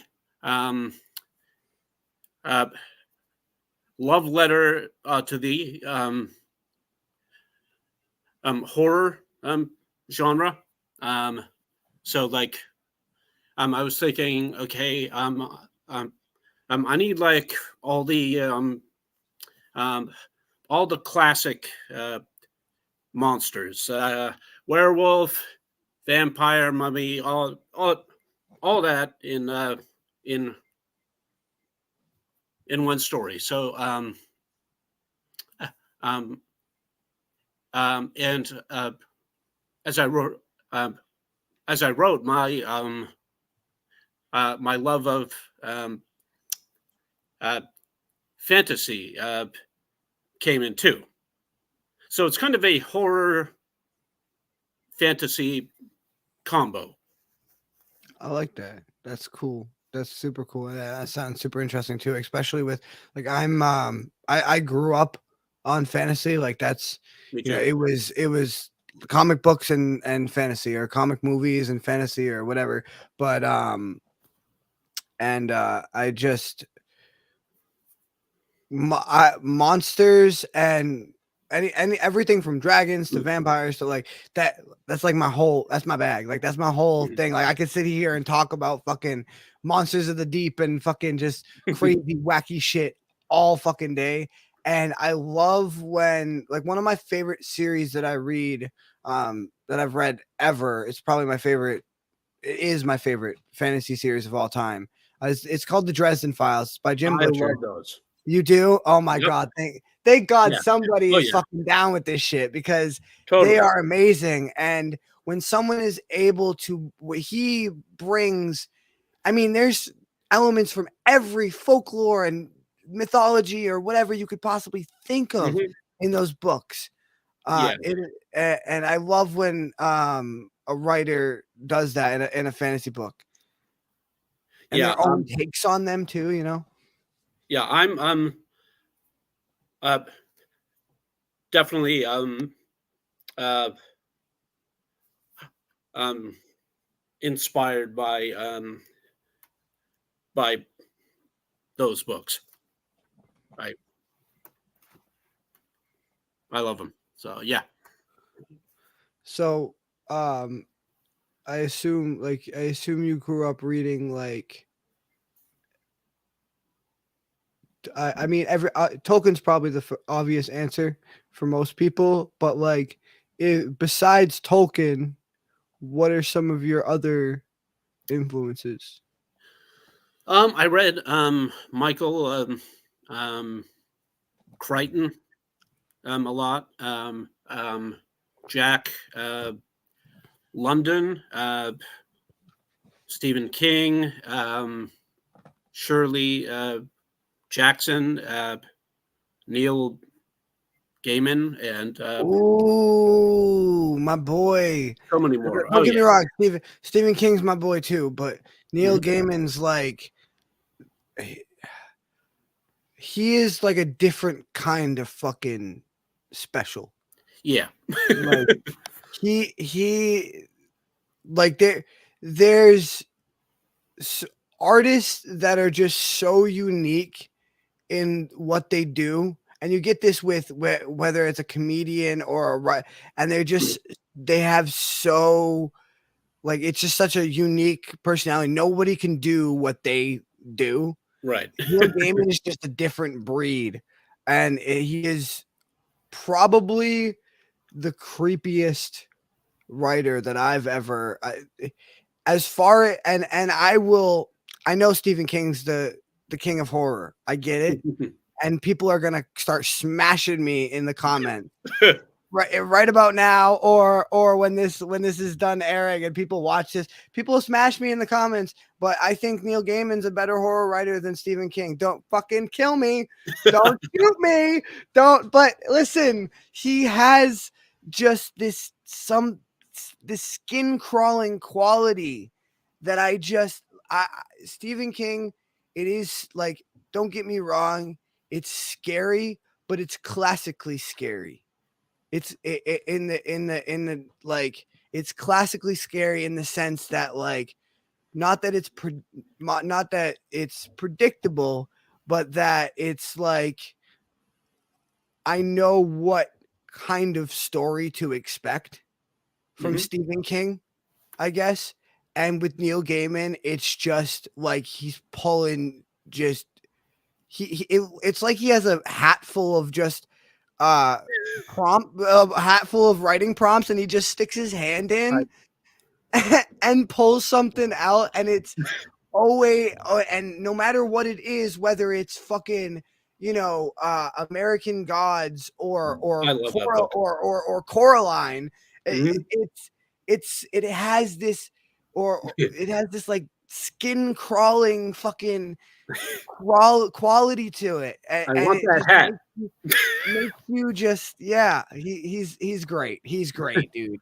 And I definitely see, honestly, I see more of a Neil Gaiman influence in you than I do a Stephen King, just from what I've seen so far, and your personal style. That's just me. And honestly, I haven't heard all of your stuff. I haven't heard all of Neil Gaiman's stuff or all of Stephen King's stuff, but just my personal observations. Like I see more Neil Gaiman than Stephen King, but that's like I said, that's to me that's a good thing. Mhm. But yeah, That's no, fine. I love your style, and yeah, your influences are definitely shown. So what are you gonna be doing for us tonight? A a page from Crag Island, my new story. All right, cool. I'm gonna so this is an excerpt from Crack Island. I'm gonna drop myself out of here and let you get to it. Okay. Oops. She turned left down the corridor, then spied a puddle of water below a small, broken window. She almost looked away, but stopped. Ripples in the water. There was no wind, but there was a vibration. It was low at first, then it grew louder, and the ripples in the water moved faster. She turned slowly. It was huge, head almost touching the ceiling. The beast's eyes were small, opal holes set above a long, twisted snout. It bared snarling meat shredder teeth at her and bellowed with its bass voice, which echoed off the wall and reached her at a louder volume. The creature was covered in a mass of thick brown fur and crouched low, forepaws set on the floor, long black claws on display. A predator set to strike. Katerina couldn't move. For the second time in the past hour, she found herself frozen by fear. She wasn't supposed to be here, patrolling the corridors, fighting the big bads. She was the failure, the one who hadn't passed basic training due to a repressed memory brought up to the surface of her mind by a flashing image, an old lady with white hair and bloody skin, reaching toward her from a large screen. Somewhere deep inside her, a little girl had screamed, and it had been her voice. She was meant to be sitting at a desk being annoyed by Will. Well, the real guards did the hard work. The beast growled with canine resonance and walked toward her on all fours. As it advanced, she saw its features clearly. This is the king of wolves. Suddenly, she knew. This was the one she should fear above all others. Here was inmate 84. This was Ivan.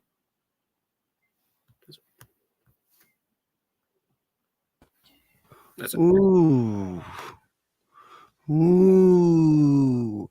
All right. So first off, the first thing that I like, and I always like to just just spew my because my first reaction was like, I love this description, and as Brandon will attest to this, I was sitting here, I had my eyes back, I was just like, your description is amazing, and I love not only the description of the scenery, of what's going on in the actual scene, but the description of the fear, the anxiety, the you know you could feel how massive this beast was and how like towering and menacing it is, and it's palpable, and I like when a story is like physically palpable, like you can feel it, and I very yeah so the first thing I enjoyed was your description, and it was amazing.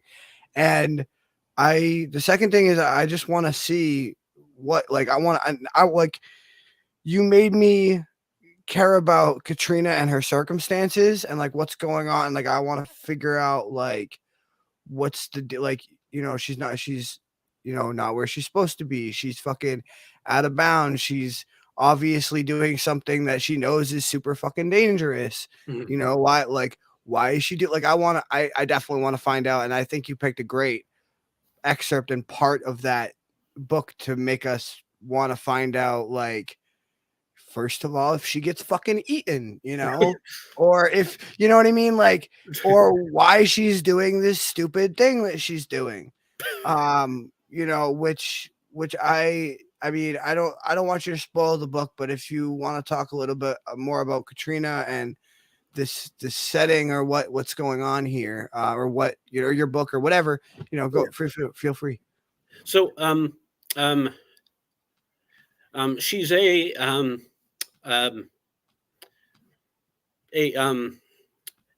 a prison guard. It's her third day of uh, work. So she's brand new, and there's been a jailbreak. Um, uh, uh, but the inmates are not people. They're like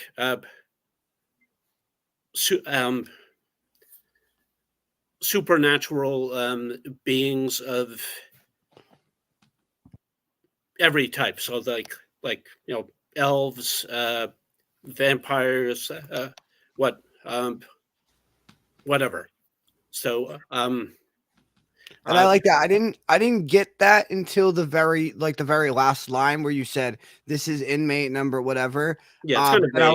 was like, oh Vague. shit, the fucking, and that's like, you didn't describe chains, but like at that point in my mind, like I kind of conjured this picture of like these like broken chains and just like Okay. this fucking, what would be super cool is like if I got to see fuck, what is that? There's this movie that I was gonna relate it to, but uh the way you described it reminded me of a movie, and they had super awesome werewolves in it. I can't I fucking probably I can't seen- I can't remember the Isn't it? fucking name of it, but the way you described it, fucking, but like, when you with that last line, like this is inmate number, it made the animal. It was already felt like a grizzly animal, like a very grisly fucking, it's a wolf, not a grizzly, but you know, like grizzly as a adjective. You know what I'm saying? I get it. But it felt more. It added in my head when I found out he was a prisoner, my brain automatically added more cuts, more scars, more, just, maybe some more matted fur, some more, you know what I mean, stuff like that. When I found out he was a prisoner, and to the same effect, if like you were kind of describing an elf or whatever, that's a prisoner, even if you didn't say they were thin and frail, I would kind of assume they were, because prison food sucks.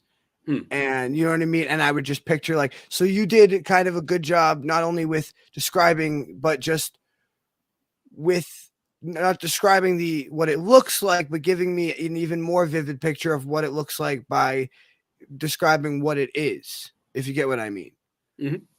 Yeah, no, I really enjoyed your description. I really enjoyed that excerpt, and I want to know what happens with this prison break, and I want to know who started it. I want to know who the fuck's gonna end it. And yeah, I wanna I know, don't tell me. No, I want to find out, but for sure. Facebook user that I don't know because it's not popping up. If you'd like to drop your name down below. Thank you. Facebook user says good world building. Fantastic world building. I agree. Like, I mean, we already have a whole like 10-minute conversation just about like the world building you've done in that little segment. Fantastic. I'm gonna bring these other artists up and see what they thought about that. I need to get this book. I need to get this book. I need to know more. No, because I need to figure out, like, it's an SCP situation where regular humans are locking away supernatural. Are we in a different dimension? Like, and you got them, and you got the girls with your strong female character too. Oh, you definitely you won the girls over. It was the creature for me. I want to know more about the creature. That too. Like, what else does she run into? Yeah, I'm intrigued. And Dylan, don't lie. We know that movie you were talking about earlier is Twilight. You just don't want to say the name. It's not actually. It's actually, but no, it's actually a Disney movie. Fuck. Now I'm gonna say it's so like it's like older sister. It's just something about a sister or something. This older sister turns into a werewolf. At Disney? They move, like a brother and a sister and a dad. I actually think I know what you're talking about. Transylvania or something, and the older sister, because of the bloodline, turns into the werewolf. The point is the CGI. Now, granted, it was 2010, but the CGI for 2010 and the makeup that they had was really good, and they kind of didn't put them. A lot of mistakes they make nowadays, I think, with monsters is like they're in the light too much. Part of the reason monsters are so scary is because like you can't see exactly what they look like. Like they're kind of shrouded in shadow. Yeah. They did a great job with it in that movie, but the way they did werewolves in that movie reminded me of your story. I swear to God, I think it's like my freaking. I know there's a movie called My Babysitter's a Vampire, and I think this one's something like My Older Sister's a Werewolf or some shit like that. Yeah, no, I think it's genuinely what it's called. It's literally something about My Older Sister's a Werewolf or something. Yeah. Come on, I gotta look this up real quick. But yeah, I mean, thank you. Yeah, no, it was a fantastic piece, and I can't wait to hear more of that. Yeah. Thanks. What about your book on Amazon? What was the name of it again? Morgan's The Mount. Boy Who Cried Werewolf. Morgan's Mount. Yeah. Okay. Yeah, it's a ghost story. Okay. Okay. Novel. Okay, that's the intro we were hearing Right. of the book. Okay, yeah. Yeah, that was a page from that. Yeah, I love writers, so Yeah, yeah, I can't wait to read it. thank you. Yeah, definitely. Yeah, definitely. My dad. Sorry. Yeah, I can't stop coughing tonight for some reason. My dad already got your book, and he likes what he has read so far. awesome. Um, but yeah, I mean, you'll have to connect with him further and see. I don't know how far he's gotten into the book, but Okay. yeah, no, he definitely got it. I think like as soon as we got off the air or whatever, he went and or maybe I think he bought it while we were on air last Yeah. time you were here. Or Yeah, something. I was But yeah, on, and yeah, yeah, yeah. I was like, wow, my my first sale, like right now. Wow. Yeah. Yeah. That No, that was was and that was a cool awesome. moment to catch on camera too. That was a Oh cool yeah, moment to catch on yeah, I camera. was happy. Yeah, no, you're a fantastic writer, man. And Thank you. so is the next excerpt that you're gonna do in a few minutes from the same book? Yes. Yep. Oh, so we get to hear more. We get to hear more. All right, cool. So One more page. we're going to that's gonna bring us back to Miss Skedaddle. And she's gonna show us. What are you gonna show us? Jellyfish. Oh, I forgot to. Sorry. Jellyfish. Okay. It's Let me- unnamed. It's Yeah, just let me jellyfish. get my shit together here. Click on it. Is that the right one? There we go. Jellyfish. Hey, jellyfish. I liked it. It's super colorful. First off, like I just love all the color. So it really is just a little doodle because I got some new acrylic paint pens that I wanted to test out. But I Okay. absolutely loved how the tentacles came out. So I had to show it somewhere. I love it. I like that it's first of all, I like that it's on black paper instead of white. That's an interesting choice, especially for like a very colorful painting like that to have a black background. That's a cool contrast. But yeah, no, I'm sitting back in my chair, so I gotta like lean up to really get a good look at it. But I love how it looks like it's almost sparkling. Like it's got this glittery effect. I don't know what. So what? How did you do that? Yes, So, like there's with glitter in it. It's glitter. It's actual glitter. Okay, so that makes sense. Well, so are you talking about the white dots? Yeah. No. Yeah. That part. Oh, so the white dots are just a white acrylic pen.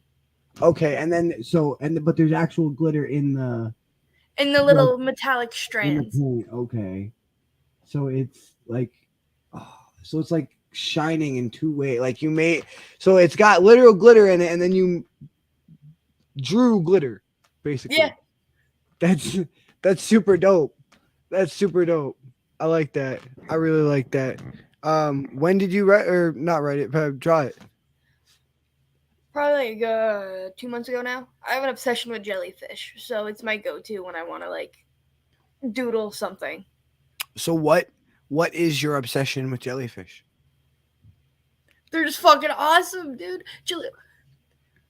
They are literally immortal. There is a jellyfish that when it is at the end of its life, it does not die. It just reverts back to being a baby.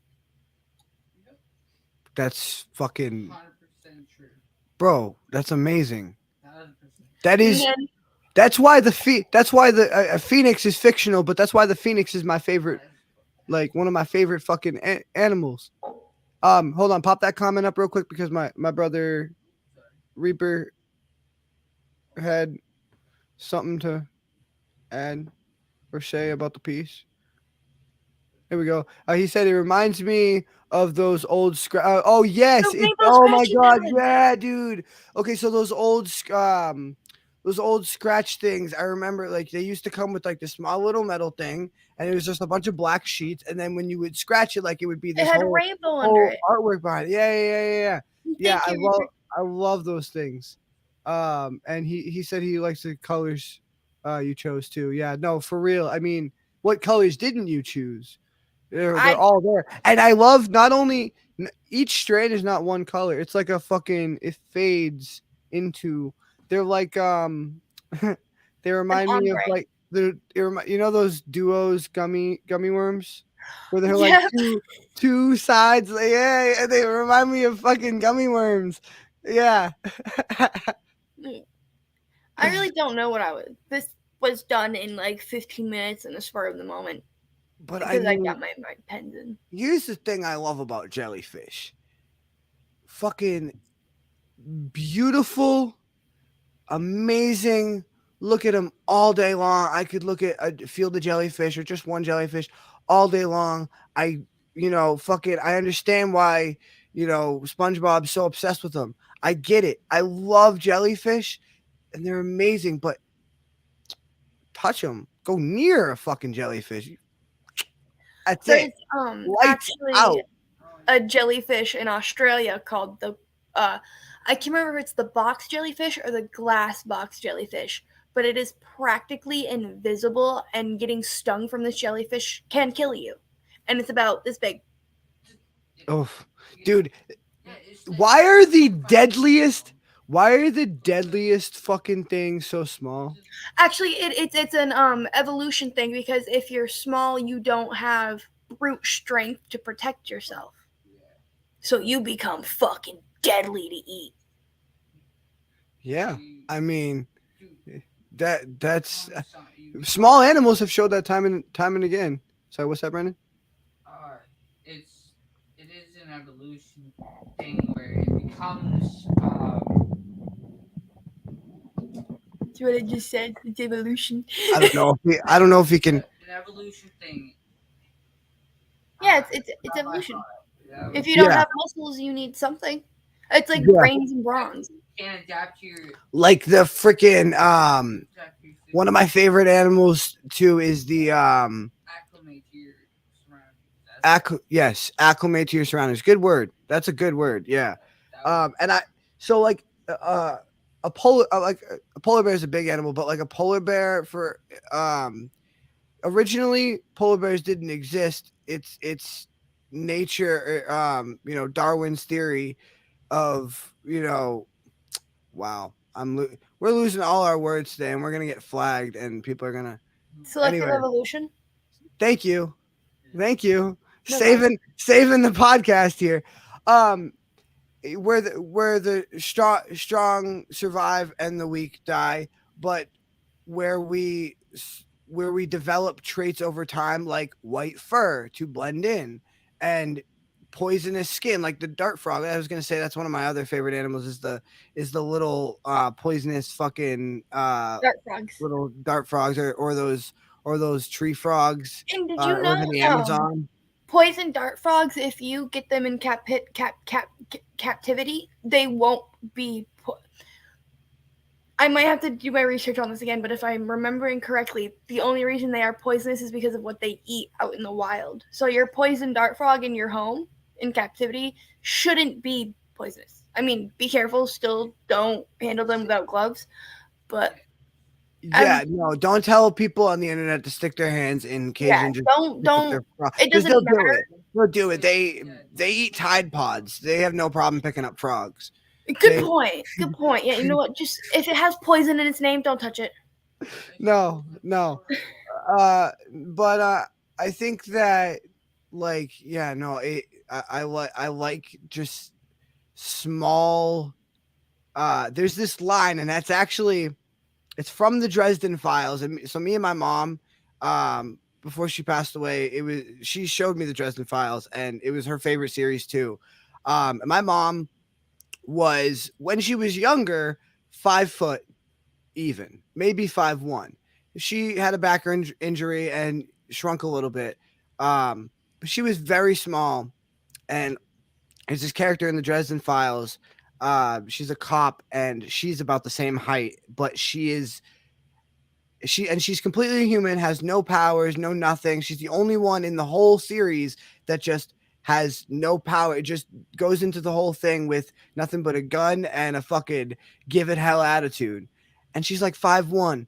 And one time there's this now I'm sorry in advance. I'm not going to try to offend any Russian people, but I'm going to try to do a Russian accent because it is part of the narrative of the story. He says tiny but fierce, and he's describing this cop lady, and I forget the exact context of the situation, but they're like talking about the conversation is they're talking about like storming this big vampire lair to do something very important, and there's going to be thousands and thousands and thousands of vampires there, and it's very dangerous, especially for just a human. And she's just like fucking kick it in the ass, and this guy's like tiny but fierce, and it's just I love it. I love things that are tiny but fierce. You know, just little fucking but and a jellyfish is like, and I also love things that are, and that's what I was gonna say about the jellyfish originally is I love things that are beautiful and fierce. Like when you like there's like a fucking, it reminds me of a candy house, you know what I mean? In the middle of the woods, it has that like alluring, but then if you touch it, if you get close to it, like that's it. Or it's Lights like out, that pretty lady at the bar in the red dress, but when she moves her leg, you see the dagger on her thigh. There's, I mean, that what you there was an exact scene. You literally just described an exact scene in fucking this show. So in Supernatural, like, you know, one of the characters, he's like a ladies' man. And he's always picking up chicks at the bar, but then one of them, like, he ends up being like a fucking demon and shit. And that's those boys' luck. Like that's how it always turns out for them. Like, but and that's a prime. I think that show shows off the prime example of like angels, for example, are like they're beautiful, but they're fucking dangerous. Like it's one Have at this you ever one seen a biblically point. accurate angel? At this one point, what's that? Have you ever seen a biblically accurate angel? They what the way they're draw like biblically, yeah, like with lion heads and just all sorts of like crazy shit. And the ball of eyes. Yeah, they're especially the way angels are described in the Bible, and they're not these fluffy little chirrup fucking. But anyway, there's this scene in that show where like this psychic looks like forces herself to look at what a angel really looks like, and it burns her fucking eyes out, and it's just too much for her. You know what I mean? And it's supposed to be this holy, great, amazing thing, but like when you actually look at it, and then I think in the Percy Jackson series, the same thing happens if you look at a god that's in its true form or whatever, and it's just like it's beautiful, it's amazing, but fucking deadly. And I love the poetic contrast in that. Yeah. So yeah, I like the poetic contrast of the creature. I like the color contrast of the piece, and it's just awesome, and I love it. And I want to see what these other artists think about it.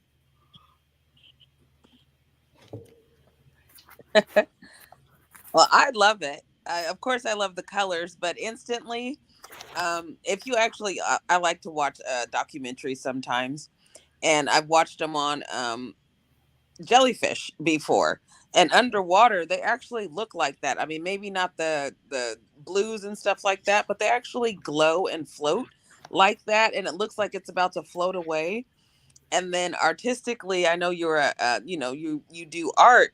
The star, it reminded me of Jean-Michel Basquiat. His artwork is it's very childlike, but it's so potent when you look at it. There's always a message. There's always a higher form of interpretation. But it that star just reminded me of Basquiat. Just that little bit. I was just like, oh my God. It just looks like a jellyfish about to float away. And then the simplicity of the star. Just I was just like, oh wow, it's so childlike, but it's so it adds to it perfectly. It really does. Like you should look him up. Jean-Michel Basquiat. He is amazing. So yeah. And it's not a starfish. Yeah. It's just a star, and Okay. like it doesn't belong in the ocean, but it belongs in that picture. That's what I It's mean. a starfish. Is it a starfish? Like an actual? Okay, Yeah. cool. Oh, All that's right, 'cause exactly- I didn't know if it was what you were actually going for, like a starfish, or if it was just like a creative. Yeah, No, because it's I thought it was starfish. creative, just a star. Here's a star in the ocean. You know? I mean, I guess a starfish is a star in the ocean. Yeah. If that's. Yeah, it is. I mean, yeah. So- Starfish are amazing creatures too. They fucking. I won't get into that. Sorry, Robert. Again, like, you made a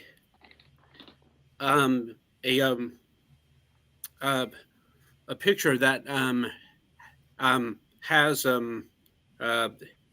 motion to it. Like I can almost see that moving, and like I saw it and thought, okay, it's a jellyfish in water. Oh wait, there's a star on a black background. Is it in space? No, it's probably deep water. That's probably a sea star.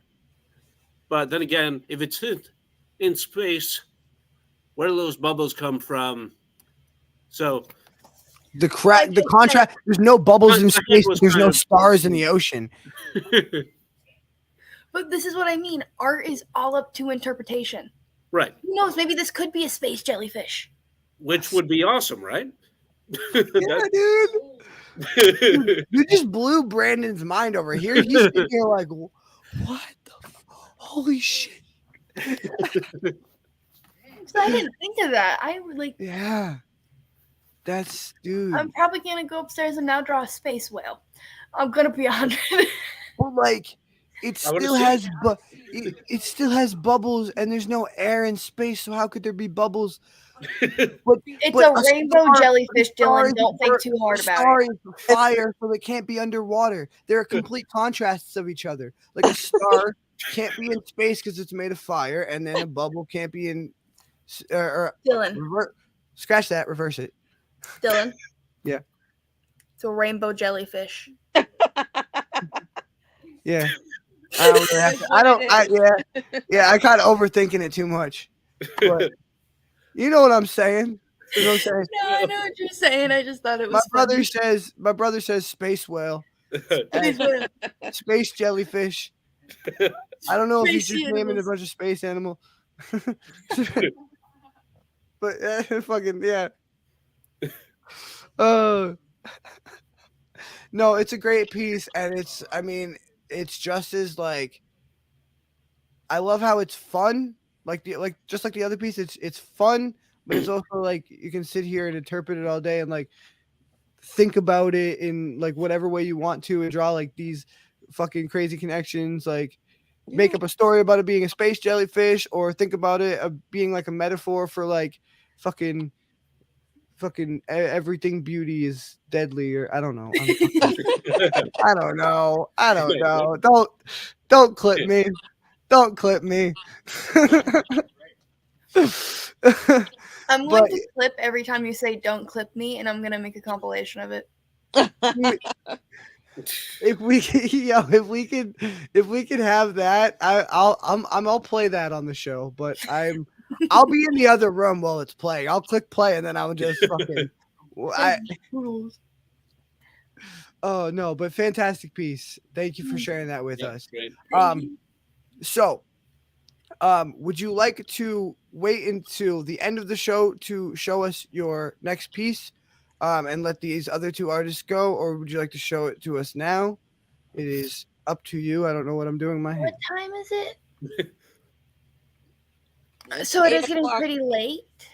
It's Yeah, 10 and o'clock for me. And I just didn't Almost know if you had somewhere you need to be or what. So I am pretty tired. So I think I'm going to show my third piece really quick and then tune in on my phone. Yeah, no problem. I figured I give you the option. I got you. that. All right. I'm gonna bring this up. This is the third and final piece. Oh, wow. It's called Waiting. Brandon, you were supposed to be at the same time as us. When my hand went up and she said waiting, you were supposed to pop it up at the bottom of the screen, like get with the programming.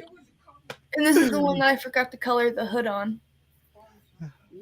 Yeah, but it could be a white hood. Like Yeah. it's just a gray thing with a white hood. I've seen that a million times. I love that. Okay, this one gives me fuck, what was that other one? Smoke Break. It gives me Smoke Break vibes. I was actually Uh, excited to show oh my god, how do you pronounce your name, honey? Neela. Neela. Okay. Yeah. I was actually excited to show you this one because you brought that up in the private chat. Yeah.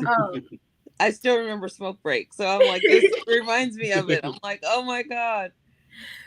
So this is actually somewhat of a self-portrait from when I was younger.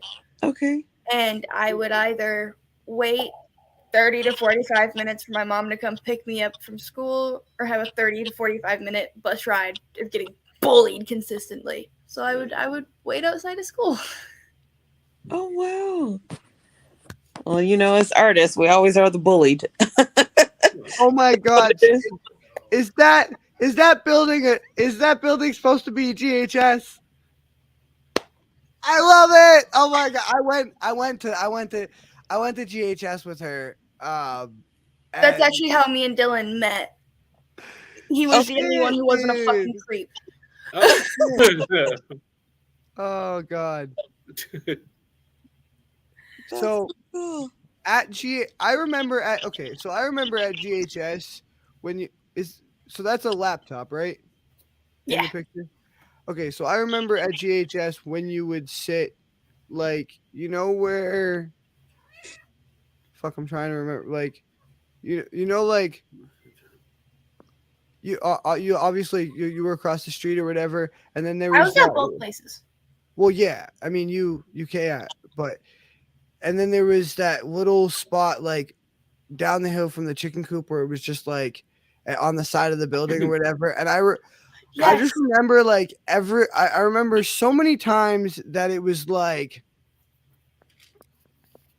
everyone was like, don't bother her. And I was like, well, I'm gonna go strap a fucking, stake to my chest bother her. jump in the lion's cage or whatever they say, you know what I mean? Like I but I think that like at those times, like, and not always, like sometimes you just need your fucking space, and I get that, and I get that more than anybody, and I think this piece represents that more than anything. But I think that like sometimes when you're having those moments, you don't want anybody to bother you, but sometimes it's kind of like a reverse cry for help sort of thing. Is like you do Like, kind I of want don't that wanna one person to be brave enough to fucking, like, you're still gonna fucking snap at them when they get there, but if they But it feels nice that someone cares. right, yeah, no, and like and but this piece like embodies the like just leave me the fuck alone. Don't bother her. Like I just remember hearing that from so many people. Like that was the line. Don't bother her. She's on the side of the building or she's on there, whatever, she's wherever, and like don't fucking bother If her. I was outside on the like anywhere outside of the building, don't fuck with me. Yeah, no. So I love especially when you said it was a self-portrait or when you were younger or whatever, and immediately the reason I smiled was because of the blue hair. Because I just remember the different color hairs that you had and shit. Like, yeah, dude, fuck it. But it's also like it's a self-portrait, but just like Smoke Break, it's kind of like a reimagining of it's like a different self. Mm-hmm. Yeah, But exactly. it's not you. Like you didn't. One of the things I was gonna say, and I get off track because I have ADHD, but one of the things I was gonna say is I don't remember you having a laptop a lot of the time. If you did, Because I had a phone at the time. right. So this is kind of a mismatch of GHS and Chester, different time periods in your life. Okay, that's cool. I like that. because I didn't really know how to draw Chester's building, and GHS had more of an emotional attachment for me. So I feel like if I'm doing an emotional piece, I don't know, just add a little pizzazz in there. I feel you on that one. GHS, like I mean, you were there for way longer than I was, but I mean, that school is just, Really? yeah. Oh, I wait, mean, yeah, no, well, that I'm thinking about no, it. I Yeah, mean, I was yeah. there for like a year. I was like there for like a year, but no, I was like that 4. that school is just different and it's special. And with the good, the bad, that school is just fucking They special. take And it's, advantage of troubled children for money. That is what that school does. well, I mean, here's the thing.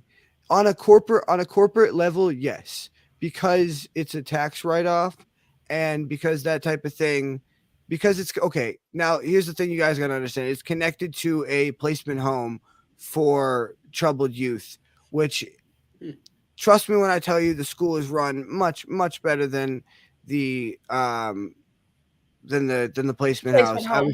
I was placement home. I was in both. And but here's the thing, on a corporate level, yeah, but there's so many people there that like quite literally changed my life. Oh, and I do agree with that. Like, You know what I mean? Like on a person, like the staff, not the fucking corporate, like the you know staff, what? like, Right, but I'm yeah, gonna name drop a few people here, like Amanda. Like Harry, come on, Harry. is No, Harry is like the best teacher who ever lived. I don't give a No, he fuck. was the one I Harry was gonna Jones, you are say. my man, bro. He was I the love one that guy. Yeah, no, and Danielle, and don't get me wrong, a lot of people. Danielle is- I know you have your. I know you have. We're not going to turn this into a fucking talk about our past teachers all day long and all the problems we have with them. But I'm just saying that she's the one that at the end of the day like runs the school, not the fucking house or whatever. But like she gave the reason I love that school is that because she gives all these teachers the freedom to have their own personality and connect with kids on their own level and teach them the way they want to be taught and like how like they want to learn and how they learn well. And she gave them the freedom to do that. And so many people by them doing that in that school, they changed my life. But anyway, I don't want to sit here and talk about, but no, I do love that it's an amalgamation of different time periods in your life. Write that word down. That's a good one. Amalgamation. Also, guys, look closer because there's so much detail here. You can see not only the YouTube screen, but the suggestions on the side on her computer. On the you can see the suggestions on the side for like what to watch next. And she has words incorporated into the whole thing. Like this girl took her time. Fucking this is detailed down to the keyboard, down to the fucking YouTube screen. Like she took her time. I really like it. I really like it. It's very detailed. It's very, it's nostalgic for me because I've done that exact thing.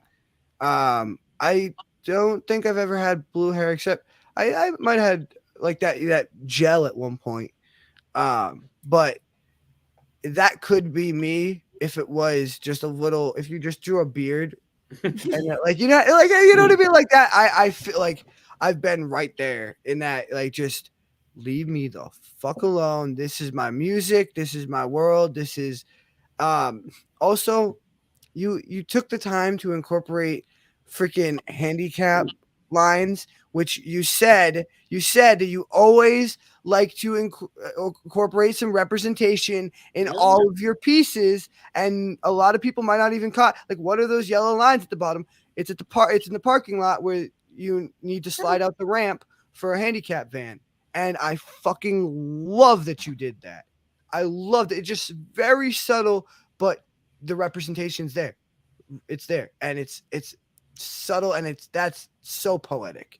Just adding that little fucking I would have called it Zen, because hearing the story you told me about having to wait either to get bullied or to wait for my mom, and then you're sitting there with your computer and you have the earphones on and the electric blue hair, and I noticed the parking lines and all that, and it's your face that I'm noticing, like you look escaped, like By you're the in end your of the day, when everybody left and it was just me in that parking lot, it yeah was the most tranquil feeling I had yeah. ever felt. Still this day. Because it's the face look. I'm like, oh, you're in Zen. You're in Zen land. You know, you're. It's all about it's you. You know, not the outside world. Because I know that feeling of hearing a lot of noise, but you need to just hear yourself. So that's exactly what it looks like. I love the details of the face and how poised you are, sitting up straight and kind of position, but yet you're in your own world. And so I just thought Zen when I seen this, so it's beautiful, very beautifully done. Thank you. Yeah, I definitely love that. And the parking lot detail was just like, oh, okay, epic. Cherry on It was top. epic. Yeah, I just because I got it. I was like, oh, okay, yeah, that makes sense. Yeah, absolutely. I uh, uh, draw two, and um um uh, um I have a um um like um hard time like drawing things on heads, Mm. like hats, crowns. So I can't stop staring um at the headphones because they look like they're actually like set properly on her head, and I keep thinking, like, how did you do that? How do you make that look right? Like, So a little tip that I get you be a lady. Sorry. uh, A okay, little tip that well, the tip I is use. be a lady. Um, But I'll make a note. Be a lady. take a picture of yourself in that hat. Mhm. Sorry. Hat on my screen. To draw proper headgear. To draw proper headgear, you need to be a lady. Step one, be a lady. All right. This is your Step fault. Step two. Take a picture of yourself, like if you want, like say you want to draw a character in a baseball cap. Mhm. Put on a baseball cap. Take a picture of yourself in that certain angle that you want to draw said character, and then you can either trace around your head and practice with your head, or if you're good with reference drawing, look at the angle of your head, and then that's how I did it. Mhm. It may not work for others, but Mm. It looks right to me. Yeah. thank you. Yeah, no, you definitely nailed it. I mean, I can't even point out any flaws in this one. Not even like Oh, I anything can. that's like a slight quirk. I But I can. like okay, not quirk, because I feel like your style is quirky, It's like but It's like messy. one of the things I really like about your style, and I think someone else mentioned this. I don't know if it was Neela or if it was another artist on another show, but somebody mentioned that they really like how your faces and your eyeball, like the way you draw your eyes and stuff, are like your signature. I Yeah, think that was Neela with Smoke yeah, Break. it was. Yeah. Yeah. I really like the signature because it's like Pixar. You get the same thing. You get the same thing from Pixar, is like, or Disney. Freaking Anna and, okay, because they're supposed to be cousins, I guess. But Anna, Elsa, and Anna and Elsa are Rapunzel- cousins? And no, they're sisters. But that they are cousins with Rapunzel, apparently. Oh, Oh yeah, I do. Yeah. But even if they weren't cousins, like, and you look at just like they're all like drawn the same. All the ones past 2010 are all drawn the Big same. Like guys. even Tiana, and she's black. She should not have the White same like, because if you look at her, like she has the same like facial features as the other prince, like because they just have that art style Yes. or whatever. Yeah. But yeah, no, I like that though. I like when there's like just a certain type. Like I know, okay, that's by that artist. That's that's a Pixar. That's a Skedaddle. That's That's a skedaddle. Yeah. that's a Skedaddle. Yo, that should be like your fucking. That should be like your catchphrase. That's a Skedaddle. Yeah.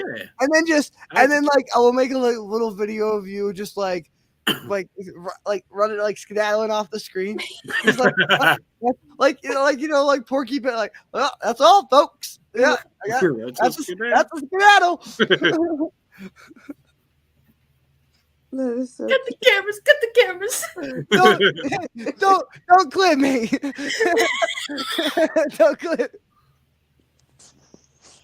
Oh shit. Oh man, no, I love it. We have laughed harder with each one of your pieces. We have laughed harder than almost on any show that we've done.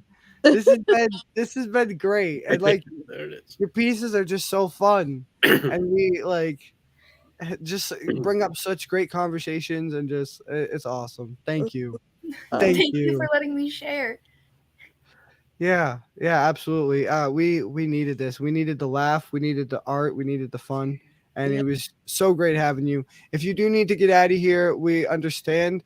I'm very tired. And yeah, but yeah, I mean, we'll catch you. We'll definitely catch you on another show, and we appreciate you having here. What am I saying? We appreciate you being here. That's the right words, right? There you go. No, officer. It's how high are you? Anyway, it's good having you. Have a It good was one. lovely seeing you all. Have a great night. Good night. Bye. All right, guys. That being said, I believe that's gonna bring us to Neela, and then Robert, and then me, and then we're gonna skedaddle out of here. So let's see here. I changed my piece. I changed it to a shorter one.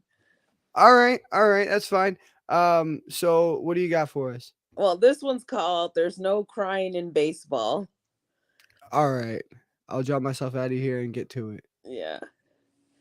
This has to do with the angry lines of famous movies and stuff like that. I did a series of those poems. So this one's from Tom Hanks, A League of Their Own, his famous line, "There's no crying in baseball." So, there's no crying in baseball when you called for this war.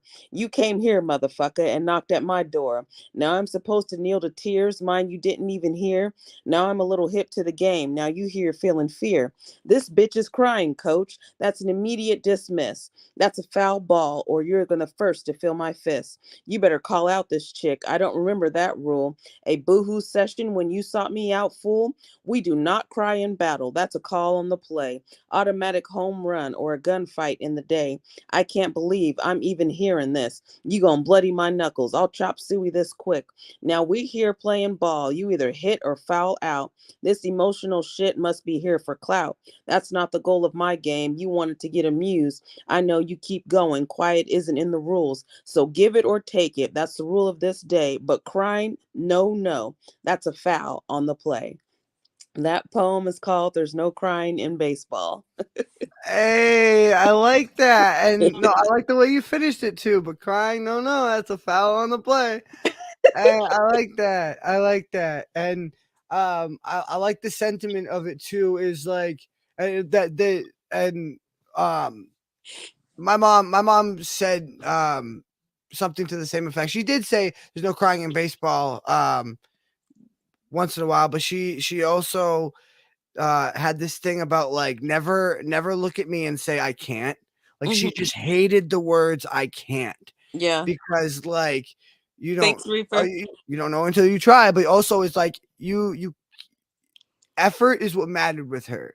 Is Yeah. like if I came home from school and I got expelled or suspended or not expelled, but suspended or bad grades or whatever. But she knew that I tried my absolute best and did what I thought was right in that moment. Like, say I got suspended for like defending myself or something like that. If I did what I thought was right and what she taught me was right Mm-hmm. in that moment, or if I got a F, but I genuinely applied myself, it's just hard for me.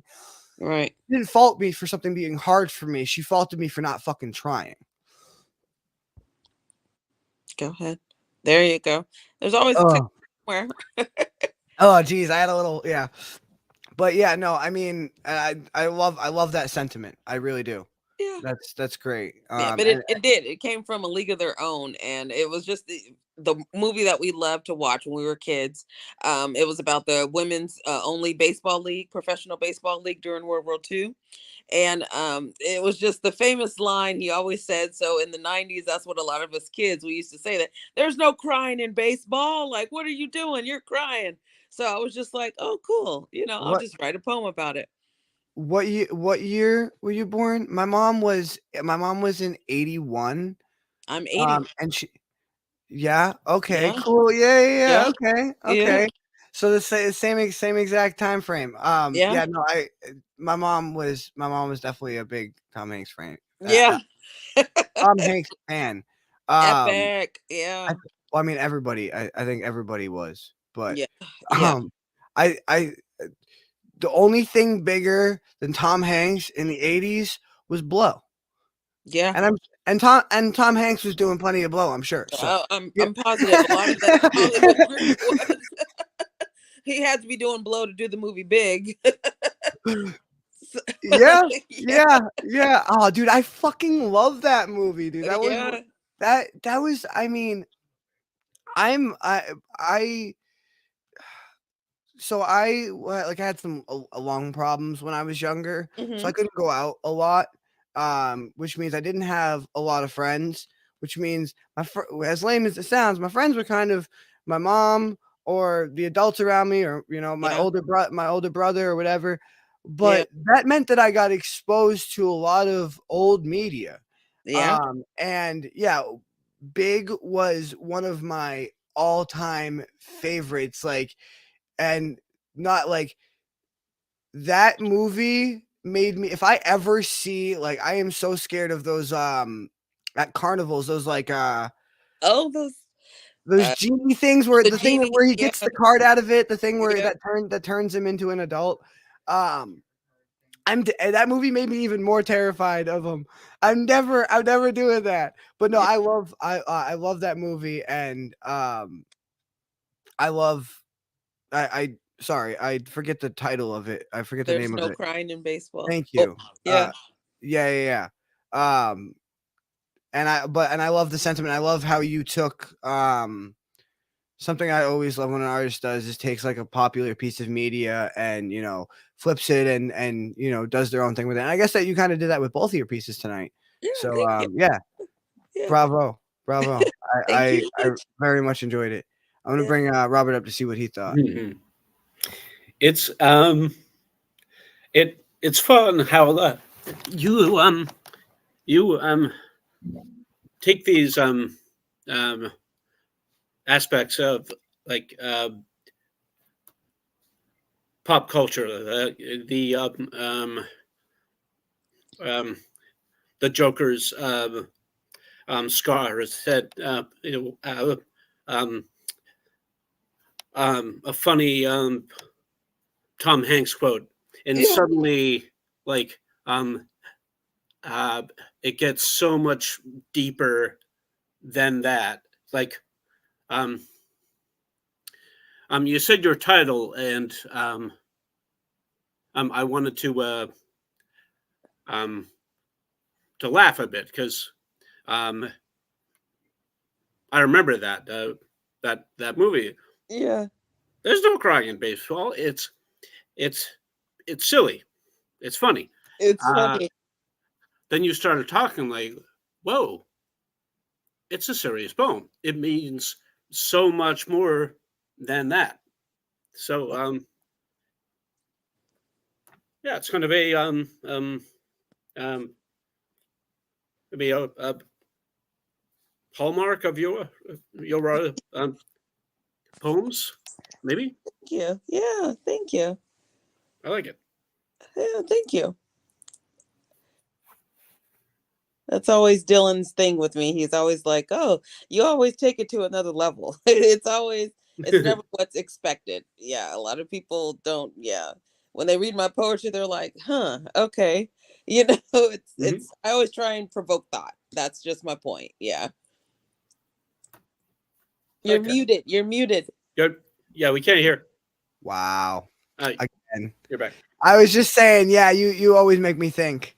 Hmm. You're always like just in like making me think about things in different ways and just taking it to another level, like you said, and whole new, not just different levels, but like different like ways of thinking like different universes. Like there's the multiverse, there's the regular universe with the galaxy and the planet, and then there's like the multiverse. And I feel like you take me into like the multiverse of thinking. You know what I mean? Yeah. And it's just yeah, it's crazy. It's crazy. Thank For you. for for me, it's like stepping in water. Like Mm. um, I'm thinking like I know how deep this goes, and I'm wrong. I'm so wrong. It goes so much Oh, thank, deeper than that. thank you. Yeah, Yeah, I it's a think your beautiful metaphor too. your poems are like that for me. Thank you so much. Yeah, absolutely. Wow. Fantastic. And I love the feedback, and I love like just you guys amaze me. Like you guys blow my mind. Like this show is like stepping into water too. That's how I feel every time I do this fucking show. Exactly how he just described it is like I think I know like because I know Neela. I know her style. I know a lot of the artists I bring on because we have a lot of reoccurring guests. But every time I'm surprised. I mean, even Caleb was the most frequent guest. Every time I'm surprised. Every time I step into that, I think it's the shallow end. It's the fucking drop off. Oh, And wow. Yeah. and you guys amaze me every fucking time. It is fantastic. Right?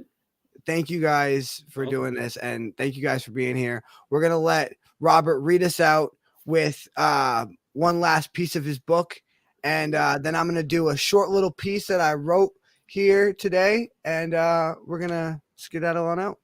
Let's get out. All right. So this is another excerpt. Yes. All right, cool. Yep. I'm gonna just drop myself out of here and let you get to it. All right. Let me tell you what a stay in this lovely hotel of yours does to one's mind. Philip, the vampire said, it first takes away your point of reference. Day and night are the same when you're in a box. Trust me, I know. But this place is different. I could always leave my coffin, and I knew when to do so. Here, however, time becomes all but meaningless. I don't care about your philosophical rambling, Cedric, said Philip. The vampire pulled his legs in a bit, a posture he could easily spring from. He stayed that way. Ah, but you should care, said Cedric. You absolutely should, because I eventually realized that although my perception of time had completely faltered, I still had plenty of it. Being a prisoner is nothing but having time. When you put me in your square room and left me there, you gave me all the time I could ever need. That was foolish because I used it to think. Philip gripped the stake tighter and glanced briefly toward the office window on the far wall. I will tell you exactly what I've done, said Cedric. I've misdirected you.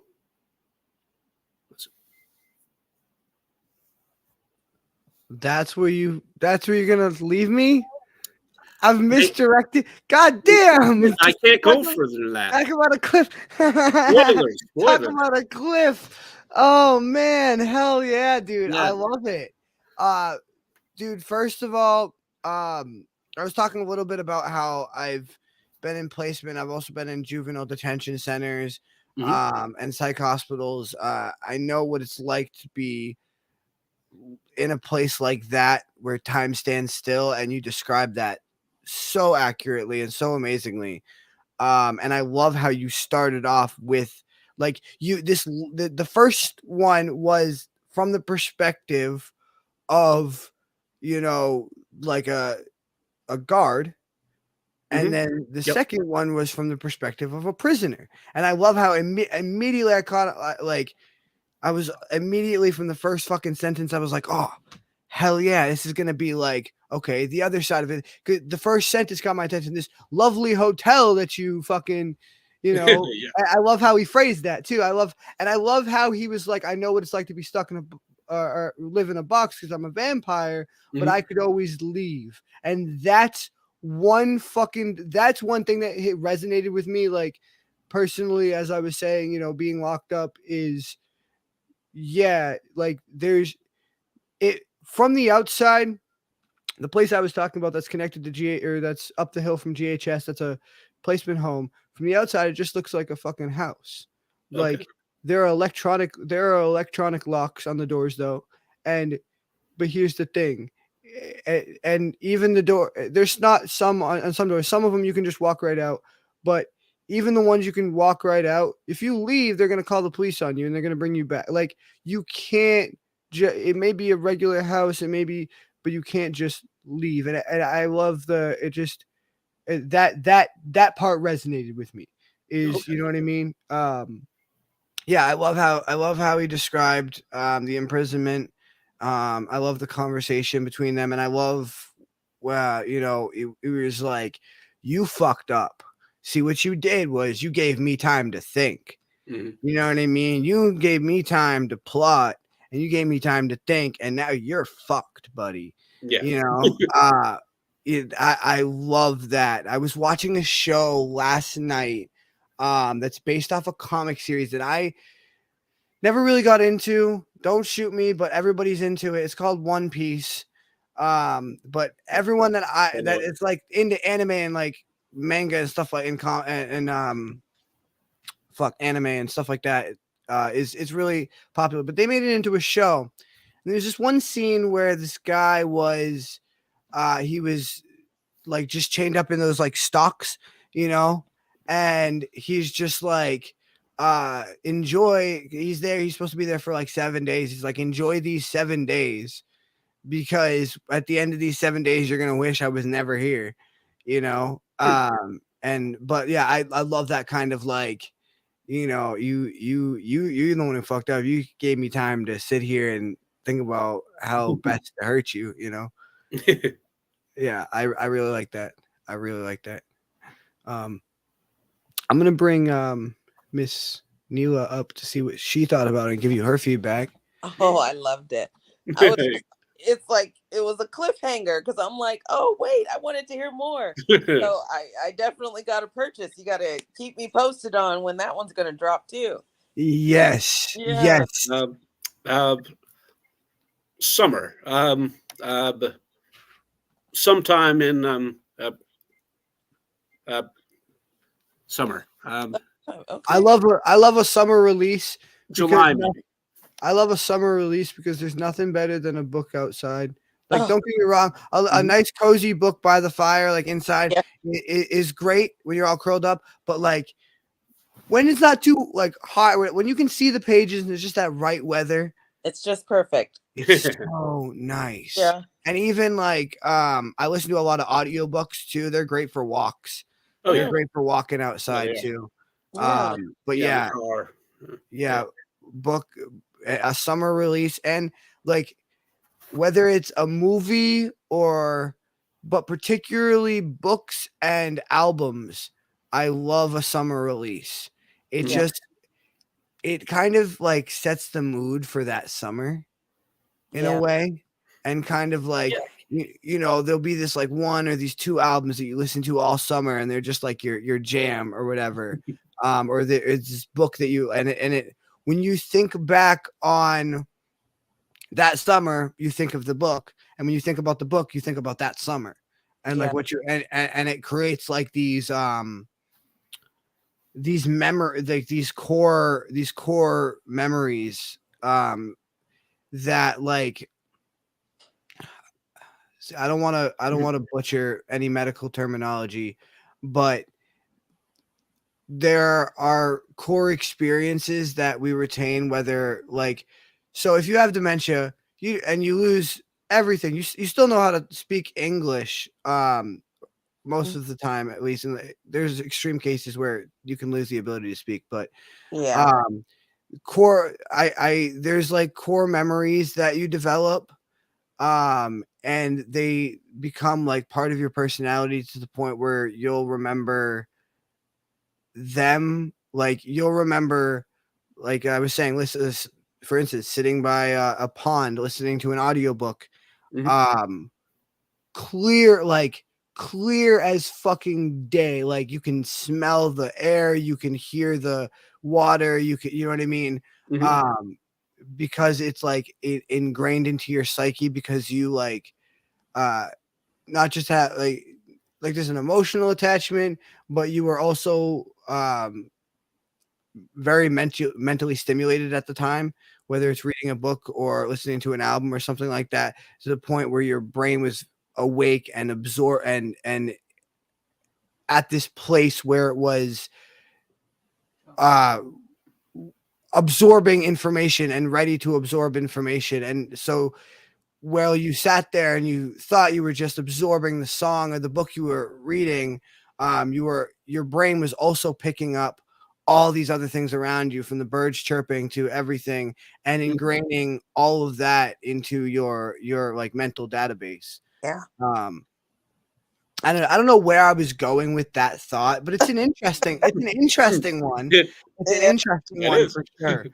Well, when I read books, because the way I write, I can't write a book, but I can write a movie, if that makes sense.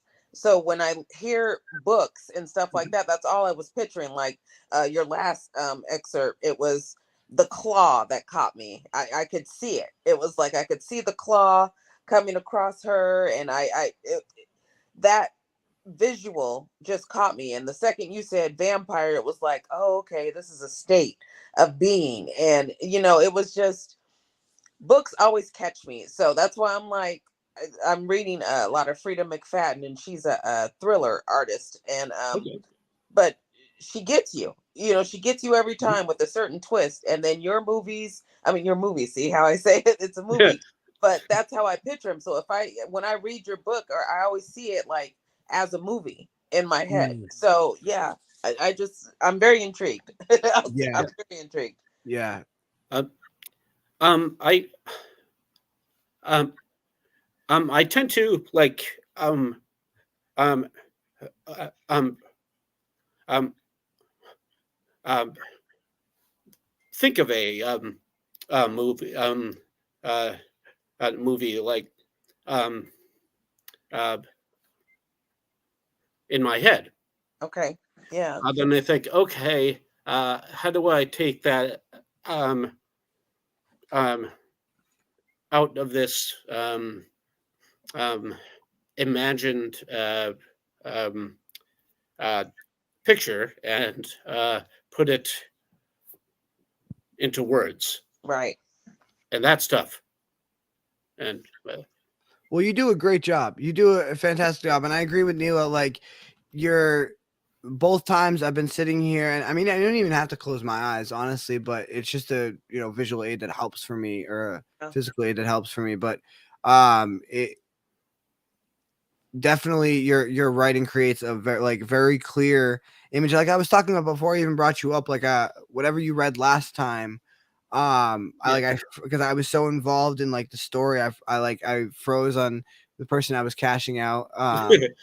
And yeah, no, those stories, I better not listen to them tomorrow when I'm at work, because those stories will have me glitching out like a droid. Yeah, they just don't. they absorb my mind in like such a crazy way. Like you're so crazy with detail, and yeah, I when a author is able to make me see a like movie in my head, like those are the best art. And not everybody thinks that every writer can do it. No, that's not like that's a Oh, talent. That's extreme fucking when you can create that image, like that clear of an image, to the point where it doesn't even you forget that you're listening or reading words. Like sometimes, like when I'm reading a book, like I don't even, after a while, I don't even consciously register seeing the words. yeah. I'm just immersed in this. Yeah, You me know what I too. mean? I'm not focusing on F's and R's and G's, like the letters. I'm just literally just it's just a mindscape. And you do that so well. Wow. Thanks. Thank Yeah. you. Also, I wanna point out, just, and I'm gonna use this at some point in a piece, so don't steal it, or you can steal it if you want to, but use it creatively. Okay. There's some wordplay that can be found here between mindscape and like mind escape. And that I feel like a book is both a mindscape and a mind escape, which is the two words mashed together. So Yeah. it is like mindscape is like a double entendre. You see what I'm saying? I Yeah. like that.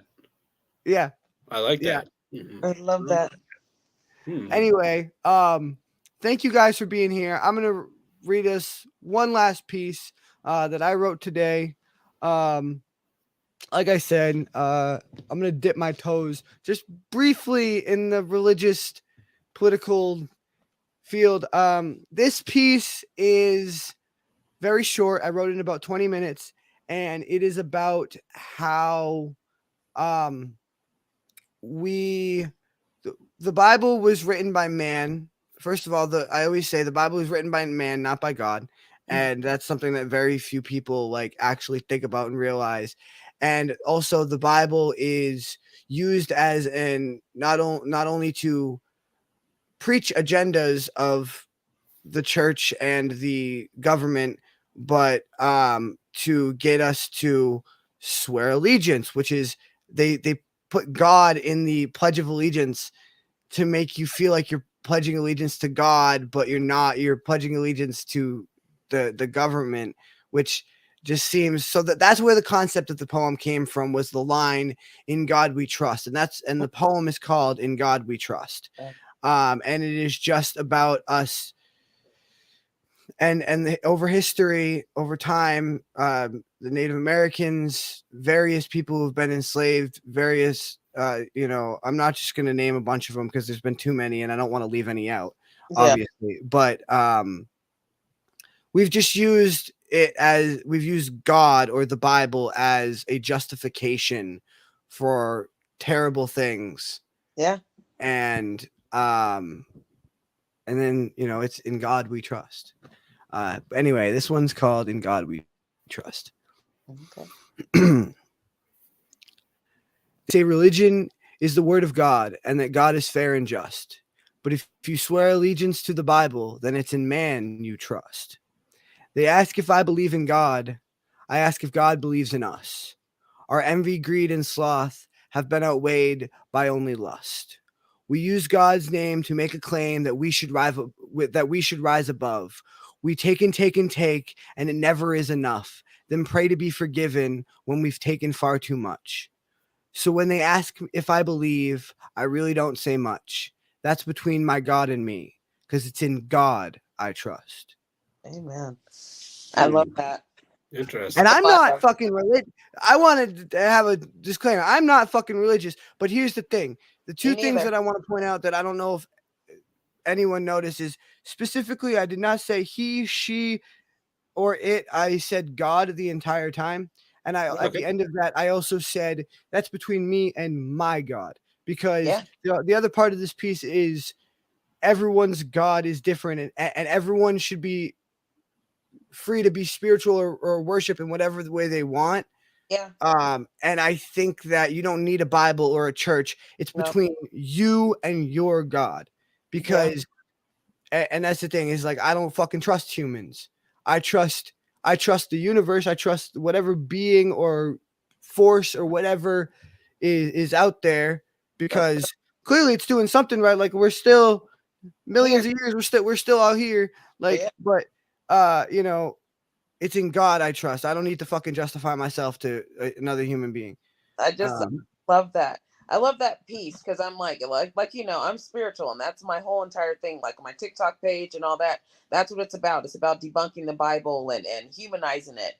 And like my belief is exactly what you just said. I believe in the universe and just opening your ears to those type of things. And I talk about how a lot of people don't realize they're dedicating themselves to the government, and I talk about those things because I'm like, like the government has nothing to do with marriage. The government has nothing to do, and everybody pledges their allegiance to these things, and it's like, you got to wake up.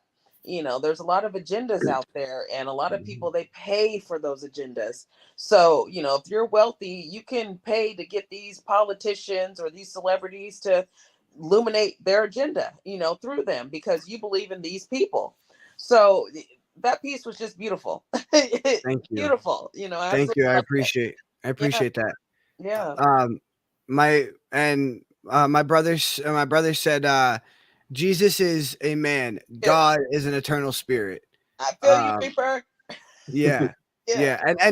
And my whole family is Christian, but my mom was Wiccan, and my mom is also a history buff.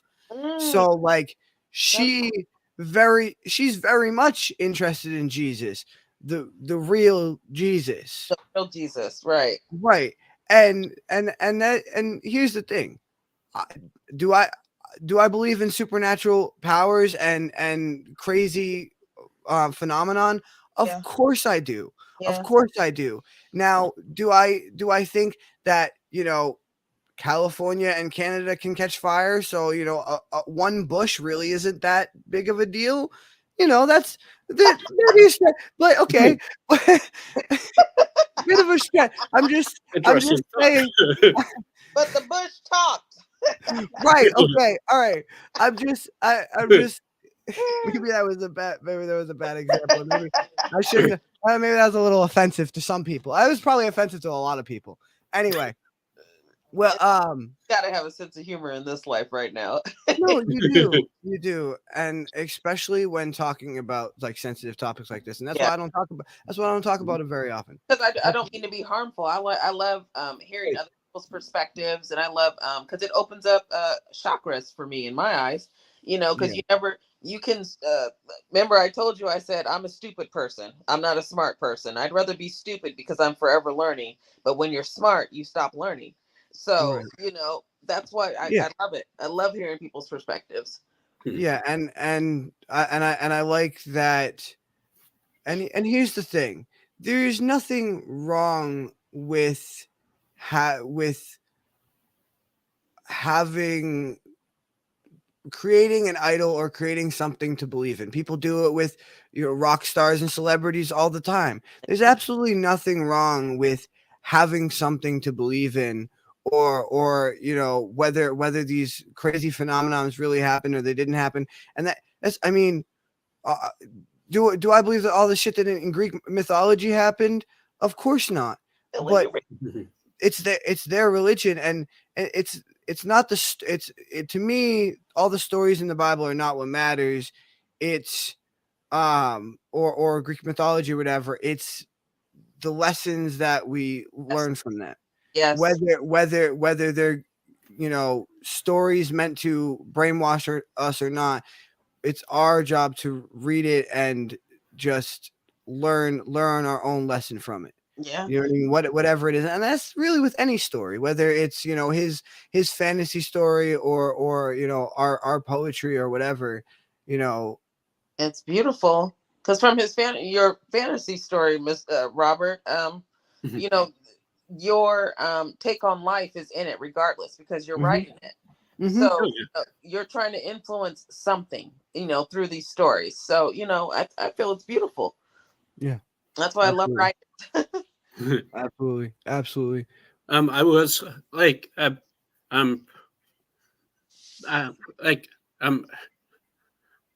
thinking about how many people call this a Christian nation.